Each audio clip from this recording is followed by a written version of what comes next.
फिर रुके नहीं रास्ते।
हम मानक बनाते हैं और मानकों के माध्यम से जीवन में गुणवत्ता के प्रति सजग समाज और राष्ट्र।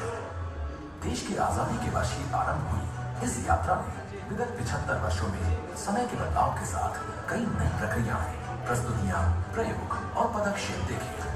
आज हम कुछ नए पदक्षेप देखेंगे जिनका उद्देश्य है उद्योग और उपभोक्ता दोनों की अपेक्षाओं पर खरा उतरना।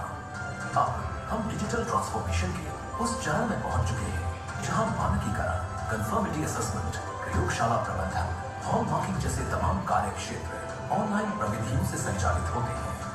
BIS www.manakonline.in एक एकीकृत पोर्टल है जो डेटा प्रबंधन और एनालिसिस के अध्ययन टूल से युक्त है और संगठन की हर एक गतिविधि की रियल टाइम मॉनिटरिंग सुनिश्चित करता है। अब हर नए मानक का निर्धारण और पुराने का पुनरीक्षण एक सुकल्पित शोध प्रक्रिया पर आधारित है। हम एक्शन रिसर्च को मानकीकरण का अभिन्न अंग मानते हैं। BIS मानकीकरण हेतु अब अलग खांचे में बटा हुआ संगठन नहीं है।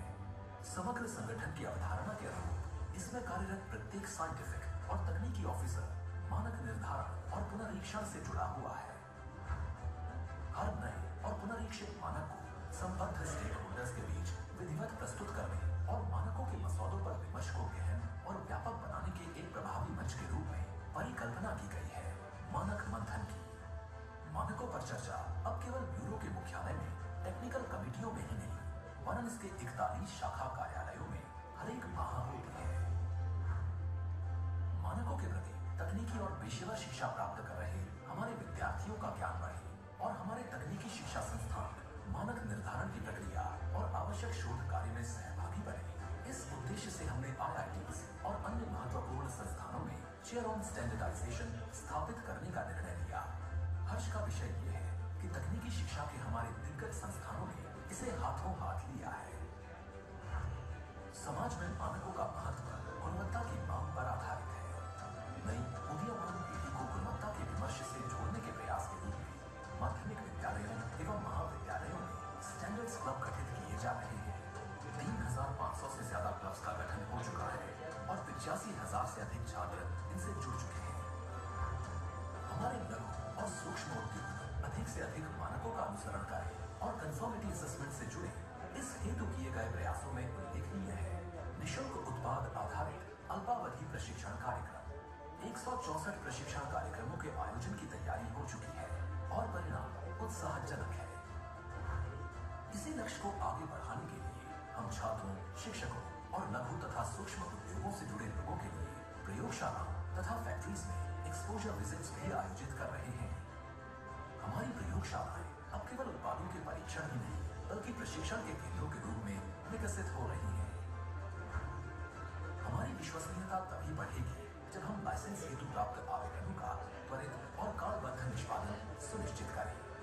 सूचना प्रौद्योगिकी के प्रयोग और प्रोसेस री इंजीनियरिंग के माध्यम से हम ये सुनिश्चित कर पाए हैं कि सिंप्लीफाइड प्रक्रिया के तहत प्राप्त 100% आवेदनों का निष्पादन निर्धारित समय सीमा यानी 1 माह के अंदर हो जाए। नॉर्मल प्रक्रिया के तहत प्राप्त आवेदनों के संबंध में भी समयबद्ध निष्पादन का प्रतिशत 95% तक पहुंच चुका है। हमने अपने शाखा कार्यालय और उनमें कार्यरत अधिकारियों के लिए दक्षता सूचकांक आधारित निगरानी एवं मूल्यांकन प्रक्रिया लागू की है और हम जानते हैं अभी कई नए मुकाम हासिल करने हैं, कई नई इबारतें लिखनी है। बदलते देश के साथ हमें भी बदलना है।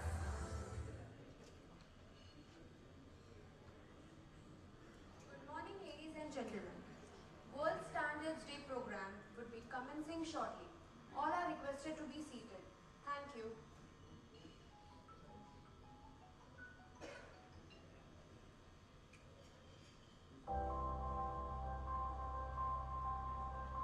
भारत में सोने की एक अपनी महत्वपूर्ण जगह है और इस सोने की शुद्धता का प्रतीक है हॉलमार्क के ये निशान। सोने पर हॉलमार्क के निशान लगाने से पहले सोने को कई तरीकों से जांचा और परखा जाता है। सबसे पहले इस सोने से एक टुकड़ा काटकर उसका वजन लिया जाता है। फिर XRF मशीन से उस टुकड़े में सोने की सही मात्रा का पता लगाया जाता है। इस सोने के टुकड़े को चांदी और लेड के साथ मिलाया जाता है और उस टुकड़े का दोबारा से वजन लिया जाता है।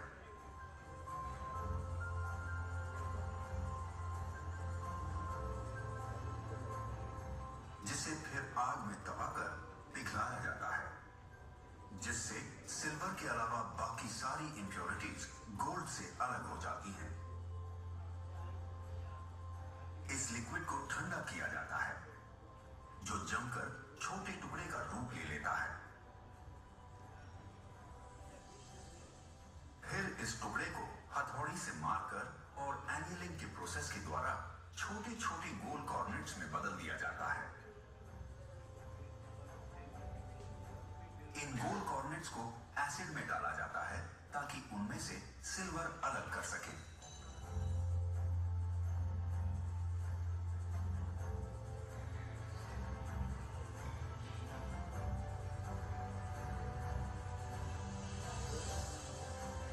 इस शुद्ध सोने को फिर से नापा जाता है, जिससे सोने की सही मात्रा और शुद्धता का प्रमाण मिलता है और तब लेजर से हॉलमार्क के 4 निशान सोने पर बनाए जाते हैं।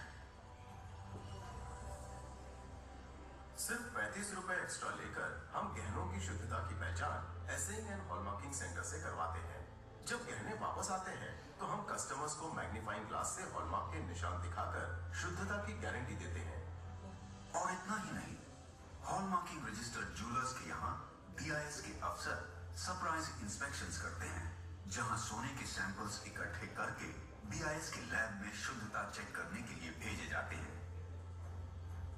BIS की टीम एसेइंग और हॉलमार्किंग सेंटर में जाकर चेक करती है कि वहां पर भी BIS के स्टैंडर्ड्स के अनुसार काम हो रहा है या नहीं। वहां पर मौजूद हॉलमार्क्ड गोल्ड को BIS के अफसरों के सामने फिर से टेस्ट किया जाता है।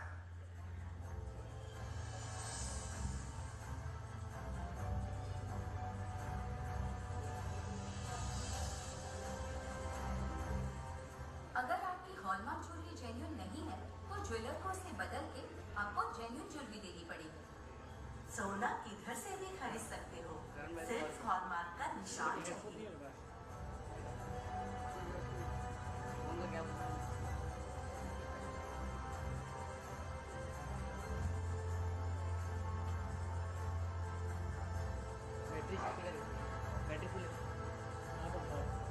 हॉलमार्क है तो सोना है।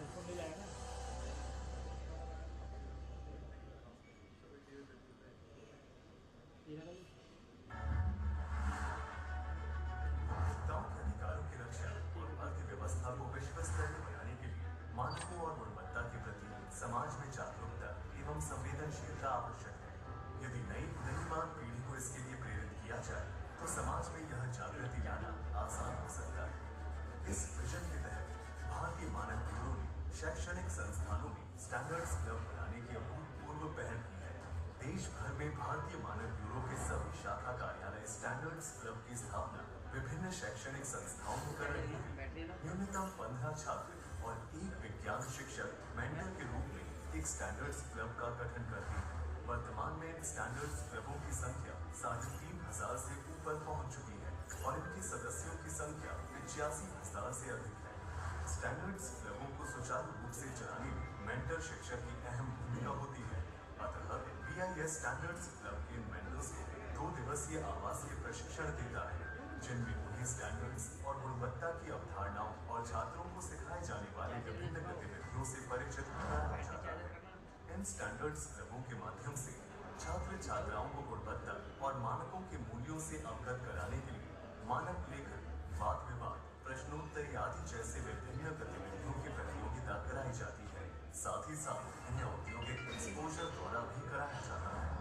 इन स्टैंडर्ड्स क्लबों की उपयोगिता का प्रमाण है कि इनके युवा सदस्य अपने अपने संस्थान एवं सोशल मीडिया पर मानक और गुणवत्ता के वीडियो बनाकर और नुक्कड़ नाटक आदि के माध्यम से समाज में मानक और गुणवत्ता के प्रति जागरूकता लाने का प्रयास कर रहे हैं। BIS विद्यालयों के बीच ये नई शुरुआत निरंतर मजबूत हो रही है। स्टैंडर्ड्स क्लबों का बढ़ता दायरा समाज में मानकों और गुणवत्ता के प्रति व्यापक जागरूकता लाएगा और देश की अर्थव्यवस्था में राष्ट्र की अपेक्षाओं के अनुरूप नया आयाम देगा।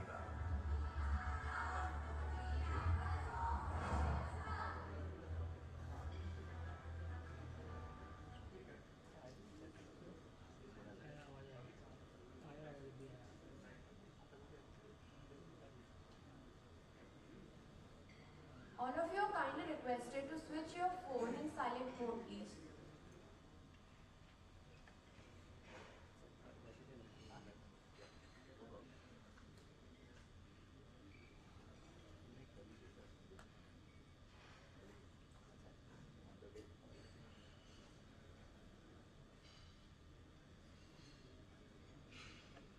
मेरे को रिकॉर्ड भी करते हैं।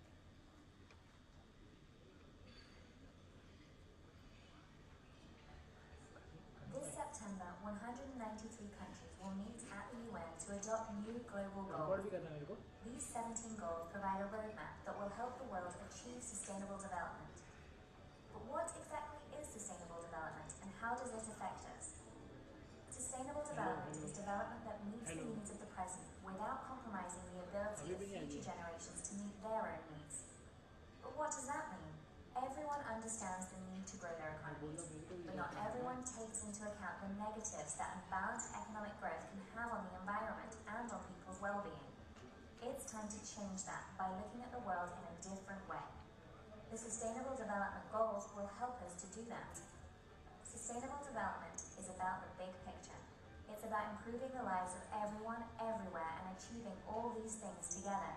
But it's also about the details. That means we want economies to grow, companies to thrive, and people to have decent work. We want to create new, innovative technologies, but not by harming the environment. We want everyone to have access to nutritious food, regardless of where they live. We want affordable and quality education for everybody, not just a few. We want freedom of speech, but we don't want that to be violence. But how can we achieve all of this, and where do we even start? Well, the 17 goals will mean member states, alongside civil society stakeholders and major groups, will be working together for the next 15 years, looking at ways we can do business differently so that everyone gains. With these 17 global goals as our guide, we can achieve sustainable development and live in a world where people and planet benefit. But we have to act now. This is the time for global action. To find out how you can get involved and learn more about the goals, go to www.un.org/sustainable development.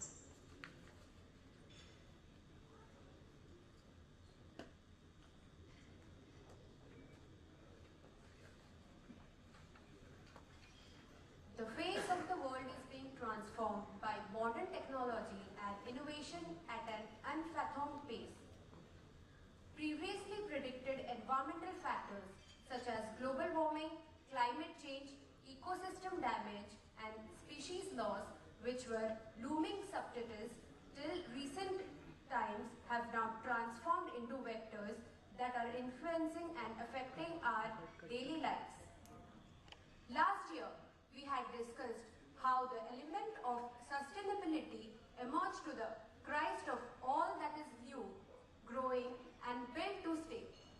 We had also discussed the various sustainable development goals, the metrics of assessment and the progress made in India and across the globe on this front. Fully acknowledging the growing importance of this subject and to sensitize influencers and decision makers across the globe about the snowballing potential of sustainability deficits, World Standards Day is being celebrated for a second consecutive year on the theme of sustainability and sustainable development goals, one of a shared vision for a better world. Let us briefly recapitulate some salient points in the SDG timeline. The promise to build a better world for the generations of tomorrow was initially conceptualized by the United Nations Organization in 2000, where 8 goals were identified for socially and ecologically equitable growth, and the targets were said to be achieved by 2015. However, by 2015, the gap between achievement and target could not be narrowed, while global environmental indices deteriorated alarmingly. This prompted the UN to call for a more organized and objective approach in tackling this iceberg. Thus, at the United Nations Sustainable Development Summit of 2015, this deliberation took a formal form for implementation at the General Assembly. 17 Sustainable Development Goals were identified to define what humanity wanted to be like by 2030. To achieve these 17 goals, another subset of 169 targets were identified. And to measure performance and delivery towards these targets, hundreds of indicators were identified. India too was part of this movement and has been making significant strides in prioritizing sustainability in our plans and policies for the future. Now let us see a short video detailing the Sustainable Development Goals.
India's plan to achieve the Sustainable Development Goals.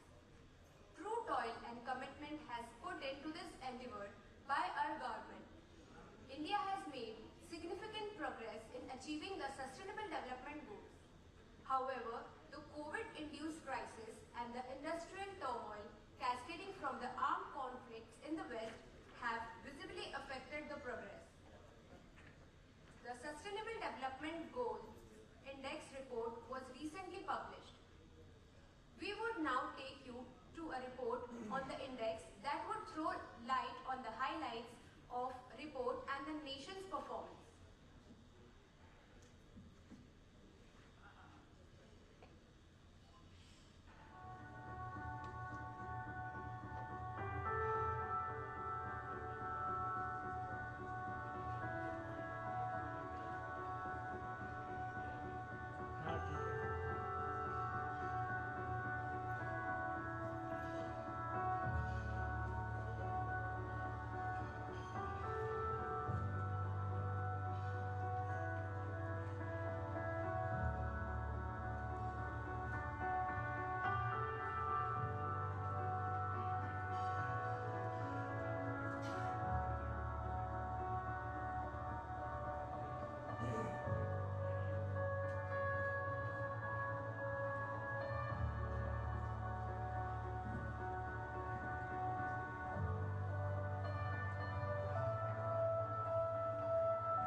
the United Nations Economic and Social Commission for Asia and the Pacific has released an assessment video for the nations in this bill.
We would be listening to and discussing with some of the best minds engaged in different parallels in the Sustainable Development Goals roadmap to understand, appreciate and emulate best practices in sustainability so that we may further this glorified and noble endeavor in our respective realms of engagement.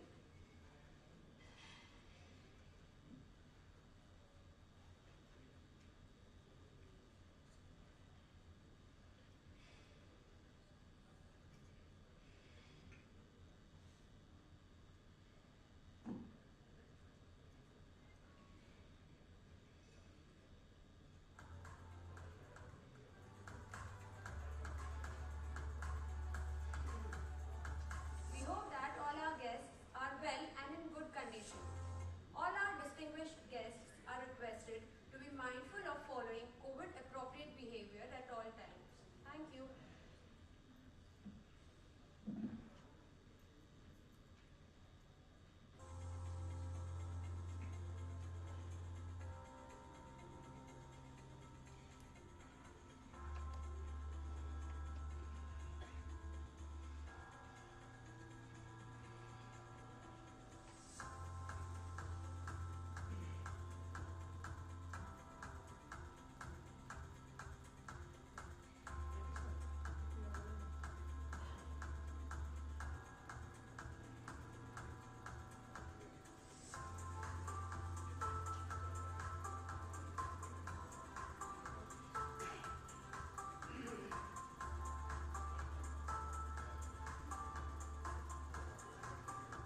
Shri Sanjay Mukalwar, the Station Director, Tarapur Atomic Power Station.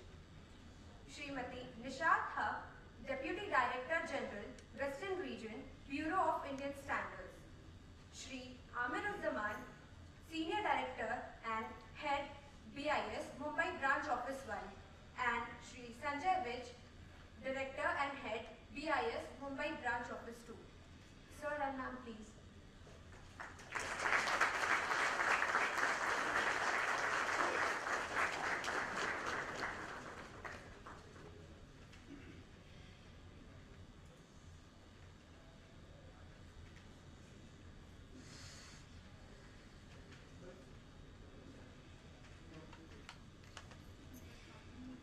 Now I request the respected Deputy Director General, Western Region, Bureau of Indian Standards, Srimati Nishat Haq, to welcome the distinguished guests with a bouquet.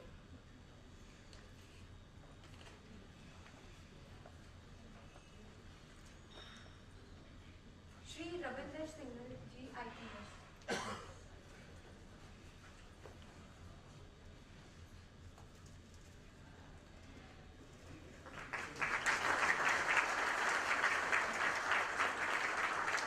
Shri Sanjay Mukalwar ji. Okay.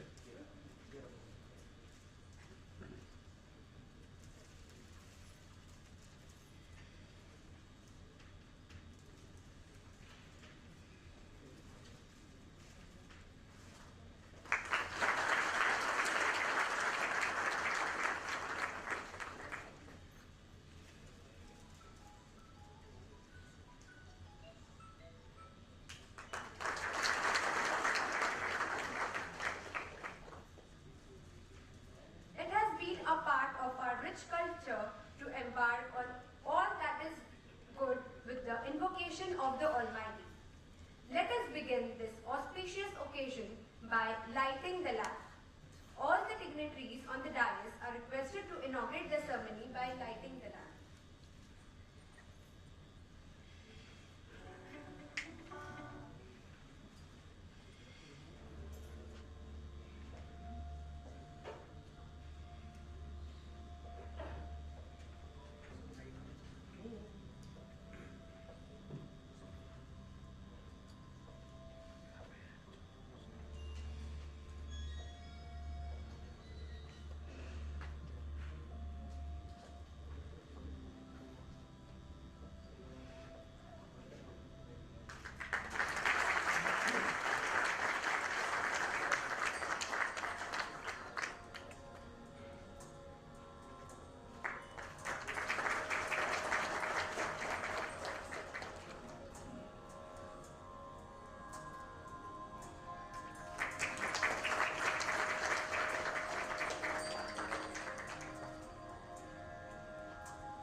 With the permission of all present, we are commencing this function.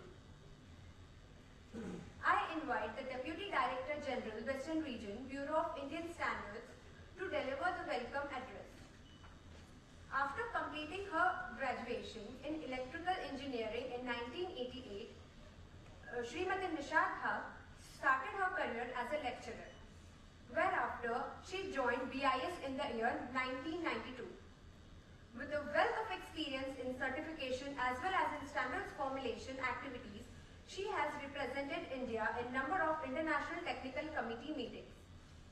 Before her current role, she headed the registration department, Think Nudge Move department, Complaint Management and Enforcement department, and Central Marks Department 3 at BIS headquarters, New Delhi. In addition to this, Madam is also lead auditor for several management systems. Over to you.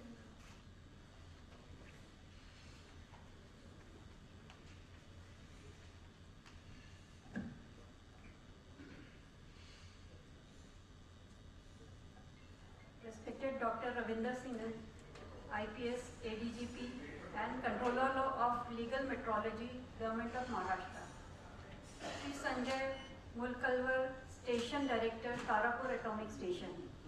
Most eminent guest speakers, my colleagues on and off the dais, and all the guests who have kindly accepted our invitation and have joined us today to celebrate the World Standards Day 2022. I would start by quoting what Mahatma Gandhi, the father of our nation, used to say. We do not inherit the earth from our ancestors, we borrow it from our children. There has not been a time when these words of wisdom bore greater gravity than it does today. In choosing the theme of sustainability and sustainable development for the second consecutive year by the ISO, IEC and ITU, which are the international standards organizations, this is resonating and reinstating the importance of this concept and making a resounding call for action. As you are all aware, World Standards Day is celebrated on 14th of October every year to pay tribute to the collaborative effort of thousands of experts worldwide who are engaged in the process of standards formulation and standardization. Contrary to popular presumption that standardization is a process associated only with the trade, it would be very relevant to cite how standards touch the lives of common man on a day-to-day basis. We cannot imagine a life without standards. Even the basic essentials of today's life, such as safe drinking water, access to clean and energy such as electricity, secure housing and transportation, all areas directly and conspicuously are influenced by the national standards. It is indeed in acknowledgement of this pivotal role that standardization has been given such a catalytic presence in the plans to achieve the Sustainable Development Goals set as part of the 2030 Agenda for Sustainable Development, adopted by the United Nations members in the year 2015. So the standards will be the vehicle through which we would be able to attain these goals. The concept of sustainability has been moving to the forefront of public awareness over the past decade. The greater public awareness of social, economic, and environmental issues has moved sustainability from niche to mainstream, so much so that ensuring sustainability is now recognized as one of the most important considerations amongst all the human activities. At the heart of the 2030 Agenda for Sustainable Development are the 17 Sustainable Development Goals. So this is a list of the 17 Sustainable Development Goals. So as you can see, right from no poverty, zero hunger, to the sustainable cities and communities, and the peace, justice. So like it is interweaving the entire fabric of humankind. So apart from these Sustainable Development Goals, we have 169 associated targets, and these are an urgent call for action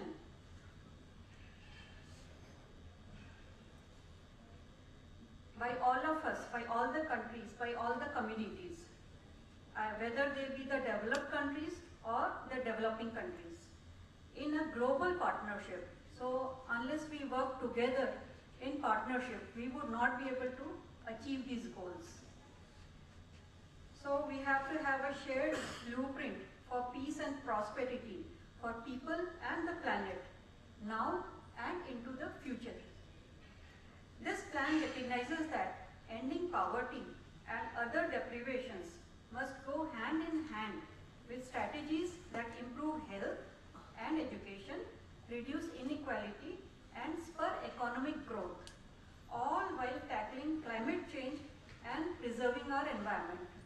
So here I would say that we have had a setback during the pandemic years. So we have to not only try to achieve the 2030 targets, but also overcome the setback that we have faced due to the pandemic. India has entered into the decade of action along with the world to attain all the listed SDG goals. Consensus has been arrived at among various ministries, departments, and is now translating into focused action on the ground. With the engagement with civil society, private sector, and other stakeholders. Various flagship schemes such as Ayushman Bharat, Poshan Abhiyan, and Swachh Bharat Abhiyan have already been rolled out, and these are aligned with the SDG priorities. As on date, all the 17 SDG goals are addressed at the national level, covering 70 targets and 115 indicators, with Niti Aayog as the nodal body. Standards and their implementation are the foundation to the attainment of these SDGs. Standards support the three pillars of sustainable development, which is the economic sustainability, social sustainability, and ecological sustainability. Standards promote economic sustainability by facilitating international trade, improving a country's national quality infrastructure, and supporting sustainable business practices. They cover everything from common and engineering products and efficient farming methods to even anti-bribery management system. So that is where the social focus, those kinds of standards also become very important. Standards promote social sustainability by helping countries and communities to improve the health and well-being of their citizens. They cover all aspects of social welfare, from healthcare systems and related products to social inclusion and accessibility. Standards promote environmental sustainability by helping businesses and countries manage their environmental impact. They cover such aspects such as implementing an environmental management system, measuring and reducing greenhouse gas emission and energy consumption, and encouraging responsible consumption. So as we may have faced, or as we are aware, to mitigate the environmental impact of the human activities, there is a trade-off. Like sometimes there is a situation where we have to think whether the activity is not going to be beneficial to the environment. So the standards provide the way where both the things can go hand in hand, the development as well as the minimizing of the ecological impact. BIS, as the national standards body of India, has been at the helm of affairs in creating a quality ecosystem conducive to policies built on the sustainability framework. BIS commitment in contributing towards this endeavour has been spelled out in 4 defined objectives. The first one is to address sustainability in existing and new Indian standards. So the technical committees, that is the second measure, the technical committees are taking measures required to address sustainability. The third is to enhance the engagement with stakeholders to address sustainability in standards. And the fourth is to leverage the expertise of industry and research bodies. So from this, it is quite evident that BIS will have to engage extensively with all its stakeholders so that these objectives can be achieved. Putting policy in action, BIS has been working extensively on various fronts to include the aspect of sustainability in standards formulation as well as consumer engagement. The most appreciable efforts in this regard have been engagements at the grassroots levels. We have promoted the formation of standards clubs in schools and colleges. We have been working with the Krishi Vigyan Kendras and have had mentor training programs for teachers in schools and colleges. We have had industry training. We have and skill development programs through capsule courses and closer association with industries through frequent dialogue and debate. We have also engaged with the government departments by making them aware and making the access to the resources of BIS to them. So that this will enable taking forth the agenda of quality and the environment. Especially in our engagements with the student community, BIS is making efforts like never before to imbibe quality consciousness in the mind of our next generation. Standards, technical documents and policies now have deliberate inclusion of measures that contribute directly or indirectly to the sustainable development goals. And we perceive that the students that we are nurturing, they will be the citizens of tomorrow's India. So when they have all the aspects of quality imbibed into their value system, so they would lead to a better nation and a better world. Today's program is a significant step in our efforts to raise consciousness amongst our associates and patrons about the importance of this movement and to call for strong and visible action in this front, which can materialize into quantifiable results. We have with us today some of the most prominent and eminent persons from their respective fields who in their own decision-making capacity can make definite contributions in furthering this mission. I welcome one and all to make this World Standards Day celebration a fruitful occasion for learning, deliberation and resolve to make our world better and to foster this noble cause. Jai Hind.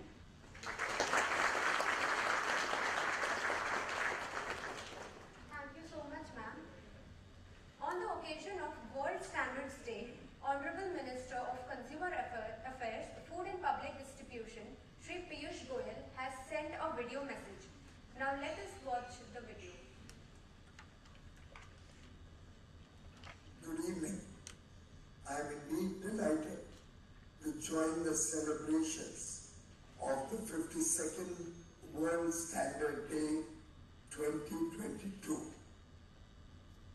The theme today, our shared vision for a better world with a focus on standards and sustainable development goals, is indeed very apt as we are striving to become a quality conscious nation with an emphasis on sustainability. We are having pan-India celebrations of the World Standards Day by the Bureau of Indian Standards across with programs like Manak Mahotsav, Quality Walk and Quality Connect. I am sure these will increase awareness about standards. India has given importance to the environment since ancient times. Vedas and Puranas laid great emphasis on sustainable and harmonious development. The Honorable Prime Minister, Shri Narendra Modi, has given the world the mantra of life, that is, lifestyle for environment. When a nation sets benchmark for standards, it's a reflection of its strong foundation and growth potential. The government, under Prime Minister Modi's leadership, regards standards as a key pillar of growth. With the mantra of quality and sustainability, we can create brand value for Indian products across the world. Standards are the new patents. Those who control standards control markets, prices, processes, manufacturing, and innovation.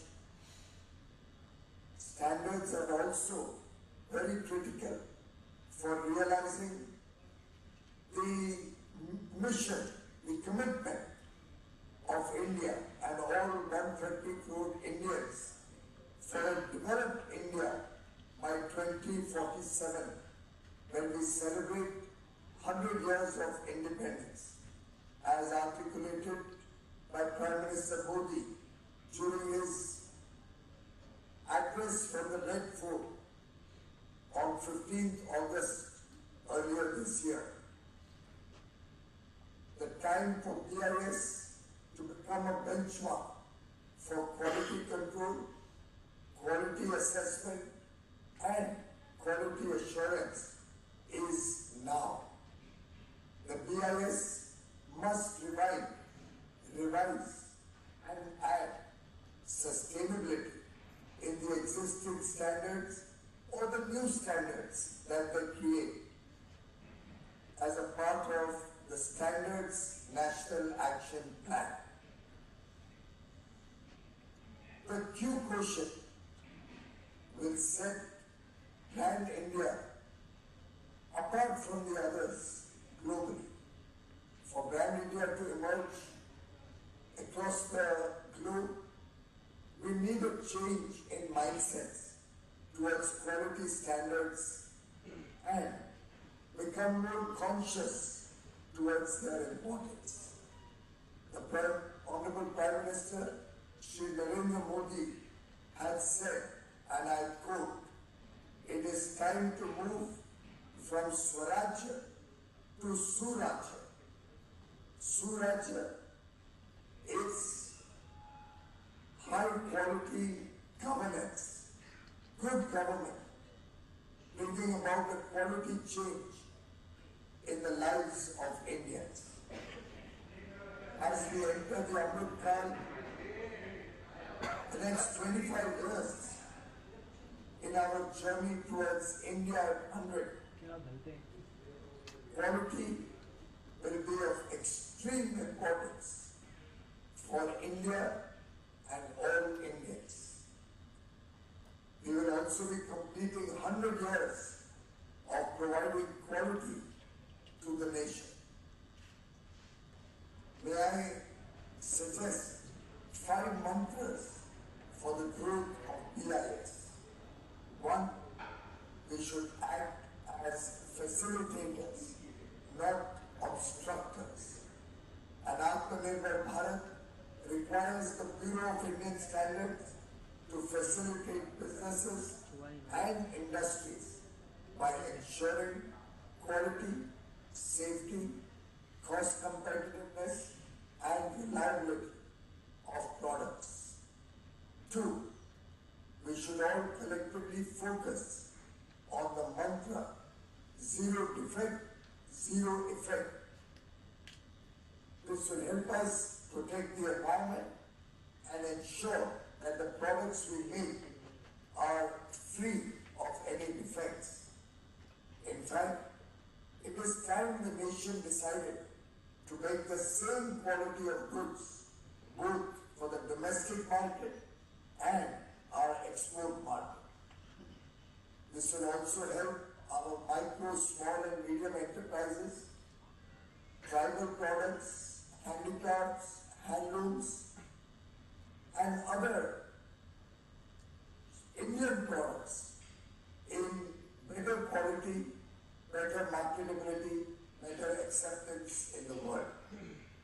Number 3, we need to develop BIS as a global player, a global expert. We should aim to be a pioneer instead of an adopter.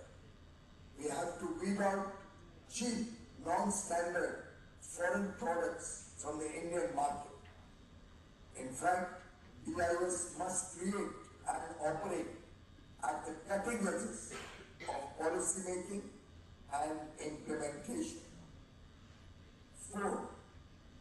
We must do a gap analysis and set up additional labs across the country or modernize our existing labs. Such mapping of labs has been done, and I am confident that in the next few months we will ensure the availability of high quality modern labs for industry and consumers across the country. 5. We must spend less on correcting mistakes and more on preventing them. As it is said, quality is never an accident. It is always the result of intelligent efforts. Friends, let us all take a pledge to adopt quality standards, to make this a part of our very being, to become a quality conscious nation and make Indian quality a matter of pride for every Indian, recognized across the world. Once again, my best wishes for your future endeavors. Thank you very much.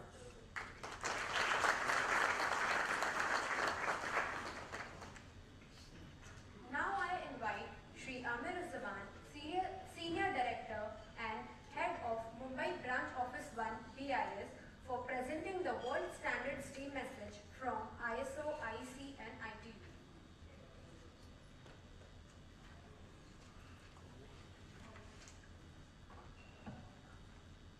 Thank you so much.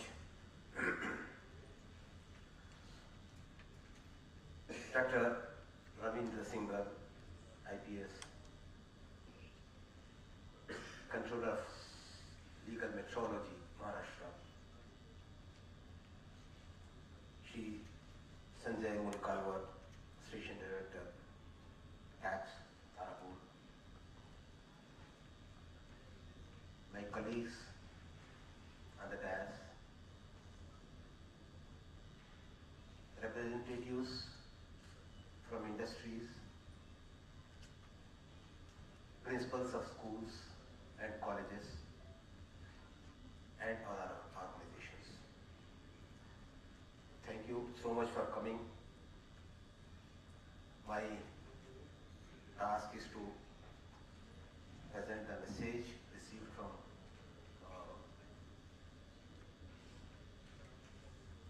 Chairperson, ISO, IEC and ITU. A combined message will be delivered, will be given every year. Before that, I would like to say a few words that Sustainable Development Goals is not a new term in today's world. It is not merely facts and figures. It is not merely the goals set and the records of their achievements. It is the vision. The vision of all the nations, the whole of the humanity, to inherit this world to our future generations in a way better than what we have inherited. Since the early days of industrialization in 17th and 18th century, till the 8th and 9th decade of the last century, all the nations have focused only on economic development and growth. We have realized now how much harm we have made to the quality of our living above earth and below waters because of this madness which have been there for the last 2 centuries.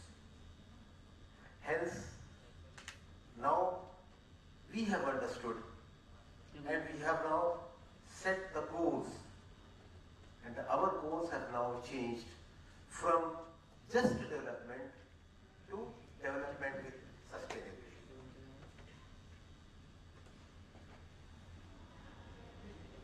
Efforts began way back in 1992 with the Earth Summit in Rio de Janeiro, Brazil. And there have been a long deliberations in the next, say about 20-25 years. Many meetings have taken place, agreements have taken place, and all this culminated with the Paris Agreement on climate change and defining SDGs in the year 2015 with a 2030 agenda for sustainable development. About this agenda that we have been talking about. The main aims of SDGs is to provide a blueprint for peace and prosperity for people and planet, now and in future. So there are 17 sustainable development goals which have been identified, and these 17 SDGs have already been enlisted by my predecessor, BIS ma'am, and she has dwelt upon in detail about all these things, so I will not repeat them. All the countries have set their own targets to achieve these goals. However, these targets are not getting achieved. I take the examples of SDG 13, it has already been listed. I will take the example of SDG 13, that is climate change. How we are unable to achieve all these targets, although they are achievable, but we are not in a position to do that. I take out of this SDG 13, I will take a small example. The limit set for global warming is 1.5 degrees centigrade above pre-industrialized level. That means in 1800th century, 19th and 19th century, whatever was the temperature in the world at the places, we can have a maximum 1.5 degrees centigrade above that particular level to make this world a better livable position. So what have we achieved since 2015 when these goals were set? In order to achieve this, the scientists have recommended that by 2030, global emissions should be cut by 4% compared with the 2010 levels. But have we achieved that? No. Not even a single country could achieve this. What the national commitments have done, the national commitments defined that at least instead of cutting 4%, they have increased the goal set for global emission rates to 14%. That means a difference of 18%. So are we going to make this planet a livable one by 2030? I don't think it can be until unless concerted efforts are made by all sections of the society, all the nations of the world to achieve these targets. So these deliberations, this World Standards Day, for the last 2 years, ISO has frozen this topic as standards for sustainable development goals. This is a topic which has been frozen by ISO. Last year also it was the same, this year also it is the same. This only shows the importance we have to give to all these goals for the next 8 years till we come to an end of the 2030 agenda points. BIS as an organization has also set its own targets in pursuit of achieving these goals. as Mantriji has already told, that standard national action plan is being put in place where an ambitious plan has been chalked out by BIS to align all our standards to any of these SDGs. That was number one. The number two was involvement of all sections of the society, as Madam has already pointed out, that we are involving all industries, R&D organizations, NGOs, schools and colleges to spread this message of standardization and standards for sustainable goals, SDGs. This message is being spread throughout the country. We have made a plan, sir, that we intend to open at least 10,000 clubs in different schools throughout the country, so that the message of standardization goes to the deeper roots of the society. The budding citizens of the country, they will know about the standards right from the inception itself, from 9th, 10th, 11th, 12th and engineering students. All these students are being told about the standardization, standards, all these SDGs and all. And as a part of all this, as you are aware, on 14th October every year, we celebrate this World Standards Day throughout our country. And this year we have taken a step further. We have not only, this is a main event which is being conducted today. We have another 3-4 more events. In the morning we had a quality run to spread the message at Juhu Chowpatty. We had many eminent personalities who had come over there also. And in the next 2 days, we will have a BIS Connect, a program where BIS is going to households, about 1 lakh households will be visited in the next 2 days to spread the message about standardization and standards in the country. About 1 lakh households, that means about 5 to 10 lakh people will be informed about this particular message in the next 2 days. So this is from BIS side. Now I am really honored to read the message which has been received from a joint message received from ISO, IEC and ITU Secretary General, and it is my privilege to read this. And this will be in quotes. Quote, the Sustainable Development Goals, SDGs, which project to address social imbalances, develop a sustainable economy and slow the rate of climate change are highly ambitious. To reach them will require the cooperation of many public and private partners and the use of all available tools, including international standards and conformity assessment. The intense battle against a persistent global pandemic revealed the absolute necessity of addressing the SDGs in an inclusive way to strengthen our societies, making them more resilient and more equitable. Today, we are asking you to join us on a mission that affirms the importance of the SDGs to build back better. In this pursuit, standards are more relevant than ever. The entire standard system is built on collaboration. It is testament to the power of cooperation and the belief that we are stronger than the sum of our parts.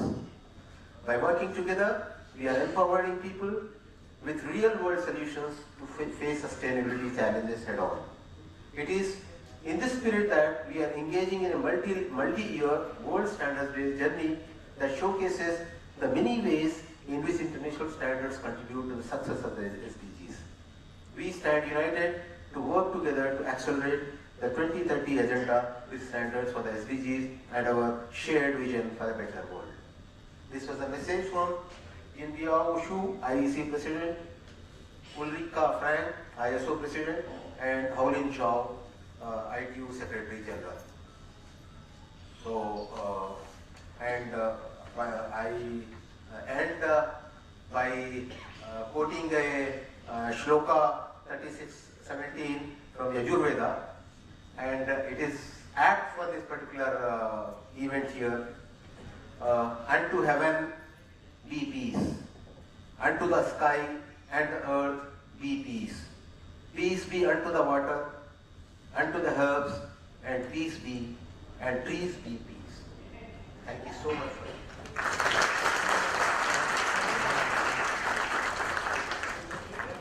Thank you so much, sir.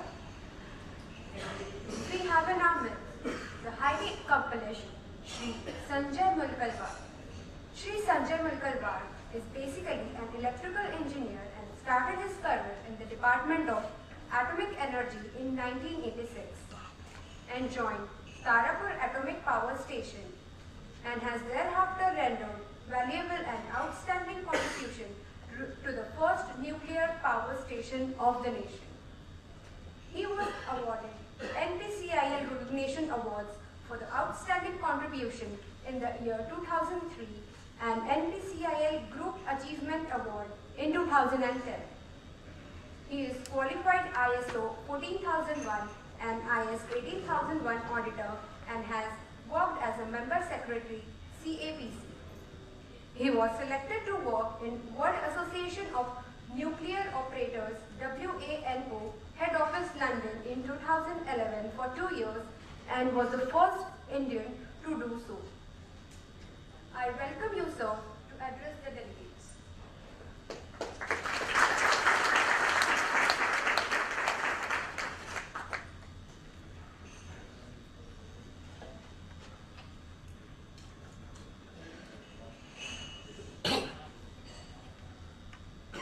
Thank you, madam. Good afternoon to all. My warm regards to Dr.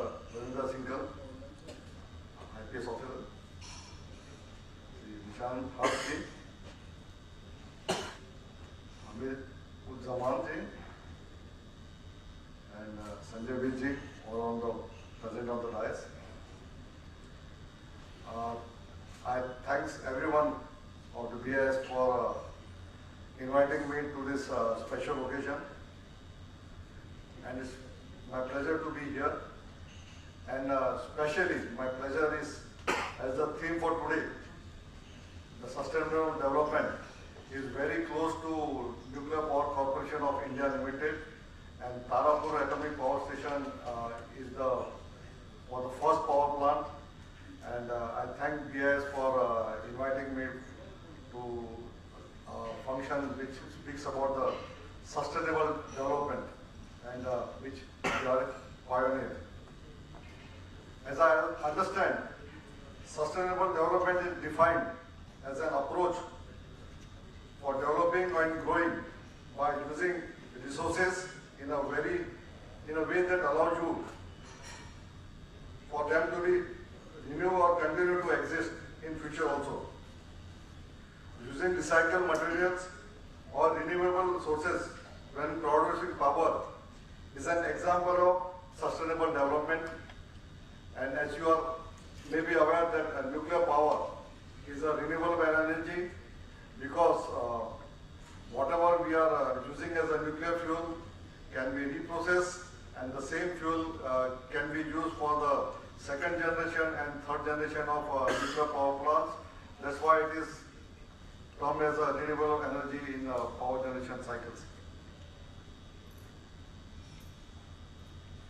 I understand there are 4 or 5 major principles of sustainable developments, and they are conservation of ecosystem or the environment, conservation of biodiversity of the planet,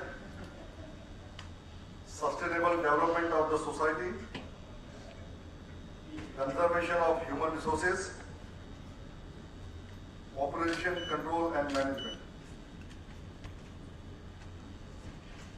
The 2030 Agenda to Sustainable Development adopted by UNO in 2013 provides a shared blueprint for peace and prosperity for people of the planet now and into the future. As you all will be aware that we have, the Prime Minister of India has, and the Government of India has agreed for climate protection that by 2030, 50% of our energy will be produced by renewable sources, and by 2070 there will be zero emissions. And nuclear power is going to play a very vital role because of the renewable nature of the generation by nuclear power. Energy is sustainable if it meets the need of the present requirement without compromising on the climate changes due to greenhouse gas emissions. As I again point out that the mission of NPCI is to develop nuclear power technology and to produce nuclear power as a safe, environmentally benign and economically viable source of electrical energy to meet the increasing electricity needs of the country. Nuclear energy is sustainable energy as like wind and solar, which provides clean and green energy. A nuclear power plant generates electricity through conversion of mass to energy.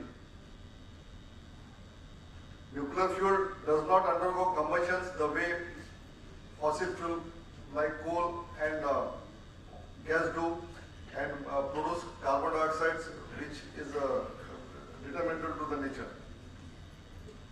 Thus, nuclear power generation does not involve any carbon dioxide, sulfur, or any other harmful gas emissions. This makes nuclear power a clean, pollution-free option for electricity generations. Our great leaders, after independence itself, and under the leadership of Dr. Homi Bhabha, they have way back, just after independence, they had the vision that they saw what is going to be the future, and they had the vision that sustainable development will be the requirement of the future. And when the country was in a very nascent stage of development, they had the vision that nuclear power has to be developed for peaceful purpose, for power production. And in the very beginning stage, when we were a developing country, the nation had invested a lot of money in developing nuclear power plant, developing nuclear technology, and the vision was that India should be self-sufficient in producing nuclear power plant, and we should develop that technology. And considering that missions, the first nuclear power plant, Tarapur power plant, was set up in 1964 and commissioned in 1969. I salute to the great leaders who had such a vision right back in those days when the sustainable development, when we were thinking about taking the first step, and our leaders were thinking of the steps to be taken around the next generation steps. Thanks to the leaders and the visions. In NPCL, there are 7 sites having 22 nuclear power plants and producing power of 6,000 megawatt electrical. The oldest one is TAPS 1 and 2, which has completed more than 50 years of commercial operation, and they are successfully operating since then. And we have achieved continuous operation of 590 days and more in a continuous manner without breakage. In addition to this, due to the ambitious program of Government of India, there are 6 700 megawatt reactors which are being constructed at Kakrapara, Gujarat, Rawalpindi, Rajasthan, and Gorakhpur, Haryana. And one of the fleet of this 700 megawatt has already achieved its criticality and started producing power in Kakrapara, Gujarat. As a government initiative, a fleet of nuclear reactors are being set up, and 10 indigenous 700 megawatt electrical reactors are being constructed. And because this is a very special technology and the industry requires commitments for producing the special vessels, pressure end shields and all. So the government has given a clearance that things should be, approval should be given in a fleet form so that the industry can do the investment in a long-term basis. So that's why the government has a vision to sanction 10 fleet of tankers. NPCL accords utmost importance to nuclear, radiological, industrial, fire and environmental safety, overriding the demands of production or project schedules. Continuing with its policy of safety first and striving for maintaining the highest standards of safety, the occupational exposure of the employee of the company at various nuclear power plants were maintained well below the values specified by our regulators. All the nuclear power plants are certified by environmental management systems like ISO 14001, Occupational Health and Safety Management System, ISO 45001, as well as ISO 9001-2015, and are maintained and regulated, audited, are carried out by continual improvement. The NPCL has registered 566 reactor years of safe, reliable and accident-free operation up to March 2022. With this, I want to conclude that nuclear energy is safe, environment-friendly and cost-effective energy.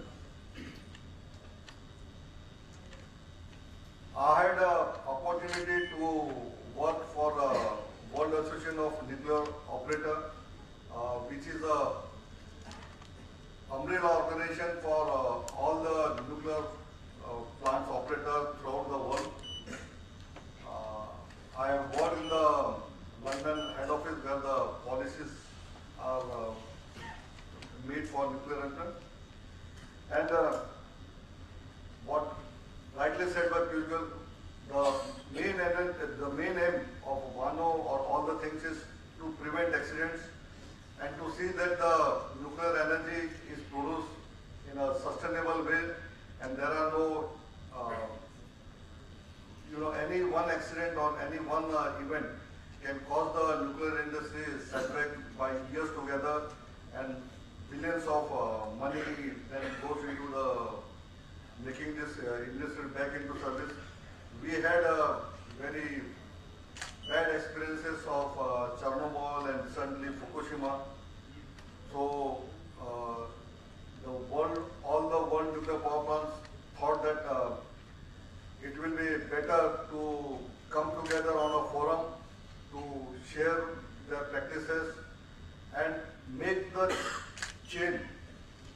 If any chain of a nuclear power plant producing country, if any chain is big, then this can offset the good advantage of nuclear power by millions, by years to go, where the whole industry then again has to spend a lot of money on development and again bringing back the confidence of nuclear power back to the public.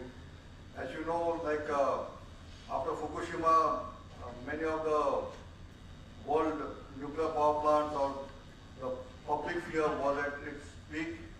Many of the countries like France, Japan, they thought of shutting down the nuclear power plants once for all.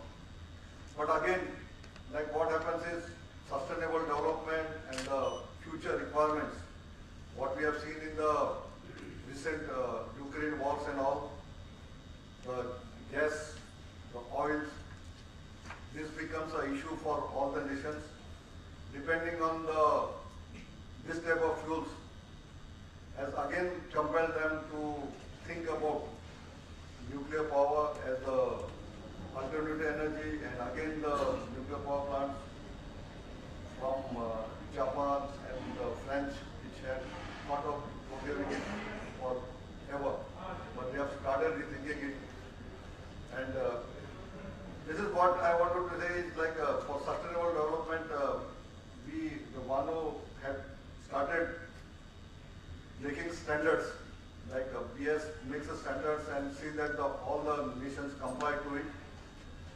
I was also a part for 2 years for making standards for the nuclear industries that to ensure that whatever the best world practice, not the whatever is available, whatever the best world practices are there, that should be followed by all the nuclear power plants in the world. And it was our duty that if there are any gaps, like the BIS tried to not find the faults and all, they try to find the gaps, what is the established rules and all. And when we do the audits and all, it is we try to find that whatever the shortfalls come from the rules and regulations and all. But the WANO and World Nuclear Associations, they work for what are the best industry practices and what are the gaps from the best practices. And this is and many of the industries also have started using these practices, like have a peer teams of the same industries, so that they can share not only what are the standards, but what are the best practices by being followed by the industries, so that their colleagues can also follow the best practice, and the accidents or the profitability or the expenditure of money in R&D and all get reduced.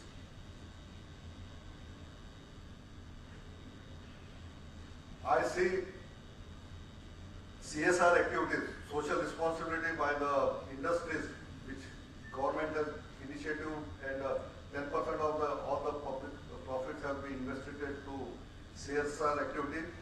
I see this as a wonderful opportunity for sustainable development of the nearby area of the plant where you are. It's a good initiative, and we are fully committed to this, and we take a pride of developing social responsibility of the nearby villages by constructing sustainable things, like we have to take small steps, like development of opportunities for the poor people, so that they also come out of the power, provide the opportunity for trainings. We have started the initiatives of developing the nearby villages, giving them special training, so that the persons who are not able to get the employment, but strive to train them so that they can participate, from the nearby industry, try to find out what best jobs can be given to, what are the need of the industry of the nearby villages, identify the poor people who are can be given training and all, and train them at our cost, and ensure that they are get the opportunity to the work in the industry, to eliminate poverty and to bring them also to the normal levels and all. This is one of the part of sustainable development which we are taking up. And I'm also thankful to BIS for starting this BIS projects in schools and colleges and all. Our schools also, Atomic Energy Center schools, also have very good interactions with the students and all.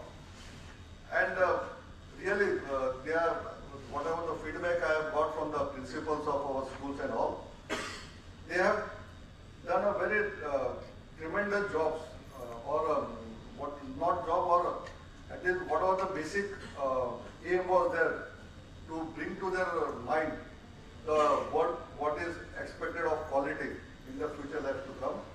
So that was a very good, I think, a pioneer project, and it was also very heartening to know that all the principals, many principals and school teachers have been invited to the this function.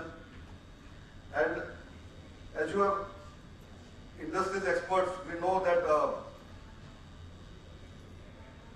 most of our time, or whenever we are in industry, we are spending a lot of time in ensuring that the workers do the quality job, and it does all the requirement, and lot of training and other things goes on, manpower, training and time of the industries also goes. We have to invest in the workers so that they do the quality jobs and all. But as rightly pointed out, if the quality, that you have to maintain the quality, if that itself is taught in the school days itself, and the students themselves, they understand the importance of quality when the school days itself.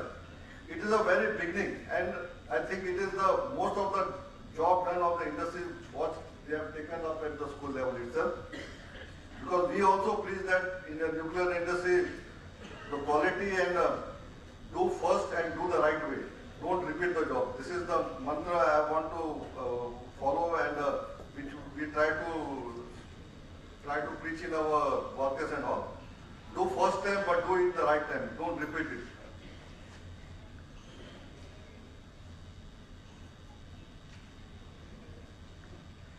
On this Azadi Ka Amrut Mahotsav, I thank to all the members on the occasion of World Standards Day.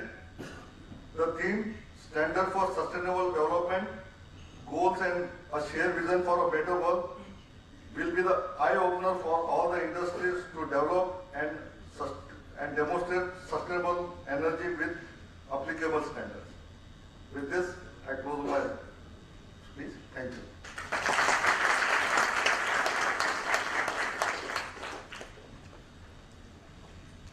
Thank you so much, sir, for your enlightening words. We have with us the most respected ADGP and the Controller of Legal Metrology, Government of Maharashtra, Dr. Ravindra Singhal, IPS. Dr. Ravindra Singhal is a 1996 Maharashtra cadre IPS officer. He is PhD in crowd management and also done his masters in business administration as well as human rights. He has previously served in various ranks of the police department and served as Special IGP Aurangabad Range prior to his current assignment. He has also served with the United Nations Organization's mission in Kosovo on deputation as Chief of War Crimes Investigation Unit. A decorated officer, his achievements and contributions have been appreciated numerous times. I should mention the President's Police Medal for meritorious services on the occasion of Republic Day and Antarik Suraksha Seva Padak by Government of Maharashtra and the Special Service Medal by the Government of Maharashtra for his service in the Naxalite affected areas. He has also completed the Iron Man Endurance Trail in 2018 in France. He is indeed a special man. I welcome you, sir, to address the delegates.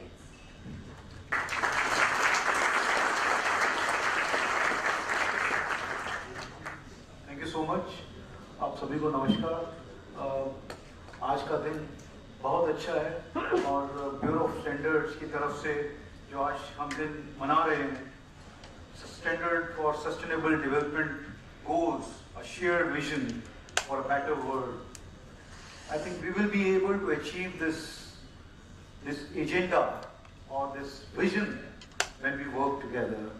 All the previous speakers have mentioned what they are doing for the betterment of everybody, for the whole society, and in turn, when we work all together, then we will be able to reach to this goal.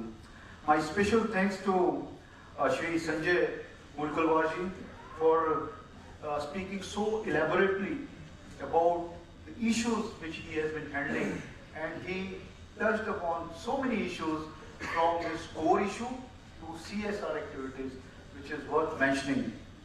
Thanks to Shri Amir Zamanji for enlightening us about what you have been doing and your department has been doing and why you are celebrating this today, this day today. And thanks to Madam Dishat Haq and their colleagues, Mr. Vij and Mr. Alok, who had come to me for inviting. उनसे चर्चा करते समय बहुत सारी चीज़ें हमने उनसे बात की, and I could find that both the departments like weights and measure and Bureau of Indian Standards, they are closely related to each other. They make standards and we work for implementation of those standards. And this is a major role which all of us are playing in the society. आज जो आपने सभी को यहाँ पे invite किया, members from industry, your own people, our people are also here, and especially the principals of the schools and the colleges. I always believe that if we don't include the educational institutions, then we will not be able to bring the change. And this change will happen when we inculcate all these good habits into the minds of young children. Taking this into consideration, we have also started an awareness center, which is first of its kind in Nashik. And this center, we are showcasing what our department does. Even today, many of you would not be knowing what legal metrology is. And you know, after becoming ADGP, when I was posted here for the first time, even I didn't know what this department does. So this is the unawareness amongst the people about this department, and I believe this is one of the most departments. Why is it so? Most of the time I say, हम जब पैदा होते हैं, तब से लेके जब हम अंतिम सांस लेते हैं, तब तक ये डिपार्टमेंट सबसे जुड़ा रहता है. कैसे जुड़ा रहता है? When we are born, हमारा वजन लिया जाता है. वो वजन ठीक है कि नहीं, वो हम लोग, हमारा जो डिपार्टमेंट है उसको स्टैंडर्डाइज करता है. ये जो है 3 किलो 200 ग्राम ही है. नहीं तो कोई भी कुछ भी बोलेगा. पहले तो ईंट से, पत्थर से भी मेजरमेंट्स होती थी और उसको स्टैंडर्डाइज किया गया. वो standardise international standards, then we adopted those standards, and then on that basis we are standardizing all these things. तो सोचिए कि हमारा जब जन्म होता है तब से मेजरमेंट होती है, और जब हम अलविदा कहते हैं, जब हम जाते हैं, उस समय भी अलग अलग धर्म के हिसाब से, हिंदू धर्म में जैसे लकड़ियाँ कितनी उसमें चाहिए वो मेजर की जाती है. तो वो तब तक हमारा डिपार्टमेंट इससे इन्वॉल्व है. तो इस तरह के जो डिपार्टमेंट्स हैं, इनके बारे में इंफॉर्मेशन होना, वो इंफॉर्मेशन लोगों तक पहुंचाना बहुत जरूरी है. इसीलिए अवेयरनेस सेंटर जो आप लोगों ने प्रिंसिपल्स को और टीचर्स को बुलाया, ये बहुत जरूरी है. In fact I go beyond this, that this should be added to the curriculum or the syllabus of the schools. If it is not done, I think we will not be doing our justified duty. This is very important. Because if you see, as a policeman, none of the students or in the school, they are taught that they should not honk on the road, or their parents should wear helmet. Because when we don't tell them these things at the beginning of their age, how would they understand? Because they see that उनके जो parents हैं, dad हैं, सुबह motorcycle पे जा रहे हैं, बच्चा पीछे बैठा है, हेलमेट नहीं है और कहीं भी उसको मोड़ देते हैं साइकिल को या मोटरसाइकिल को, और कोई कुछ पूछने वाला ही नहीं है. They believe that it is the duty of police. No, I think this is our joint duty. So that if tomorrow, when these children grow up, they will grow with the confidence, with the understanding, with the duty towards the nation. कि मैं जब बड़ा होऊंगा और तब मैं ये गलतियां नहीं करूंगा, या जो आज हम उनको सिखाएंगे, जब वो उसके पेरेंट्स जो हैं, सब जब मोटर कार में अगर लेके जा रहे हैं, वो अपने पेरेंट्स से पूछे कि dad please put on your car belt, seat belt. और जब वो स्कूटर पे लेके जा रहे हैं, वो पूछें कि पापा आपने हेलमेट नहीं पहना, आप पहले हेलमेट पहनिए तब मैं आपके साथ. ये विश्वास उनके अंदर, ये अवेयरनेस उनके अंदर चलाना बहुत जरूरी है. So that is why this awareness part is hugely important, and if we don't do it, I think we will be committing a big mistake. Then we will be taking more time to reach to our goals, and if we don't reach to our goals, then all our activities will be futile. So the biggest message here today, in my opinion, is that the awareness should be created when we move out of this hall, and this should be told to everybody that we will not be working below standards. Whatever standards have been envisioned, whatever standards have been fixed, they should be implied by and accepted by everybody. then our society will become even better society. Then, like Mr. Sanjay was saying, then we will be able to reach to our goals. Because if we don't meet the standards today, then we will be still considered as the developing society. Because we have to compete at the international level, not at the national level only. We have to go beyond that, so that when we reach there, then we'll be able to tell to people, and they should accept that yes, this product has come from India, it must be standardized. It is a standard product. So that confidence we have to bring in the minds of international community, and this is possible with all the strong decisions being taken, with all the brainstorming which is happening here today. This awareness, who is responsible for this? I think everybody. As a parent, I am responsible for this. As a department, I am responsible for this. Or wherever we are working. Unless we start questioning people, we will not be able to achieve what we have to achieve. Now, Bureau of Standards के साथ में जिस तरह से ये जो काम कर रहे हैं, कल भी जब मेरी चर्चा हो रही थी उस समय कि हम क्या कर रहे हैं, जैसे आज कोई भी अगर सामान लेने के लिए हम मार्केट के अंदर जाते हैं, जैसे इन्होंने जो नई चीज शुरू की है हॉल मार्किंग। हॉल मार्किंग का क्या कॉन्सेप्ट है? जब मैं कोई चीज लेने के लिए जा रहा हूँ, क्या हम इतने जागरूक हैं as a consumer that we know that what our rights are? I think we must know. And until unless we ask questions, until unless we enhance our knowledge, I think we will not be able to ask those questions to people. As a consumer, whatever I am, whatever industry we are working, whatever industry I am owing, until unless I know my rights, I won't be able to get my rights which are there. आपके पास में जब gas cylinder आता है आपके घर में, तो gas cylinder का जब हम पूछेंगे नहीं उससे विच आर आवर राइट, उसकी ड्यूटी है कि आपके घर के अंदर वो मेजरिंग इंस्ट्रूमेंट लेके आए, आप बोले उसको कि मुझे मेजर करके दिखाओ। या फिर आप पेट्रोल पंप पे जब जाते हैं, पेट्रोल पंप पे आपको कई बार लगता है कि मेरी मोटरसाइकिल या कार की एवरेज कम क्यों हो रही है, हम उससे पूछते ही नहीं है।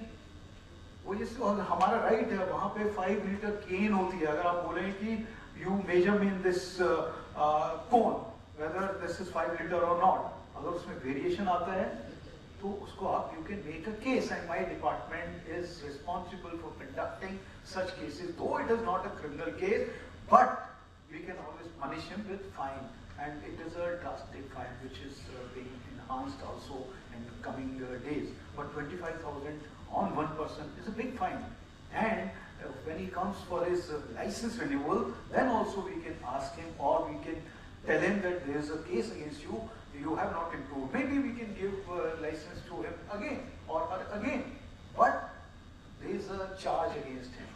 So these are the things which are very, very important.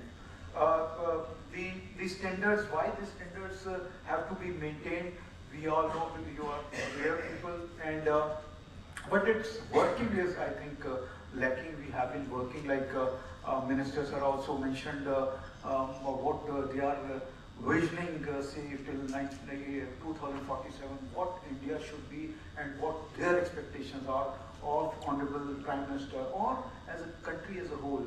So for that, I think we all will have to join hands and work together. Bureau of Industrial Standards, they are doing their bit. My department is doing its bit.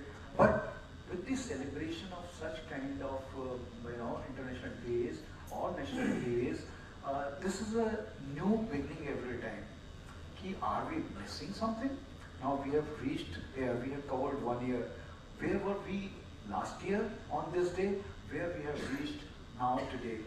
So next year when we talk or when we gather here again, that day we should understand, or we should be able to relate where were we earlier and where we are now. तो जब इस तरह का comparison होगा, मुझे लगता है तब ये डेज सक्सेसफुल होंगे।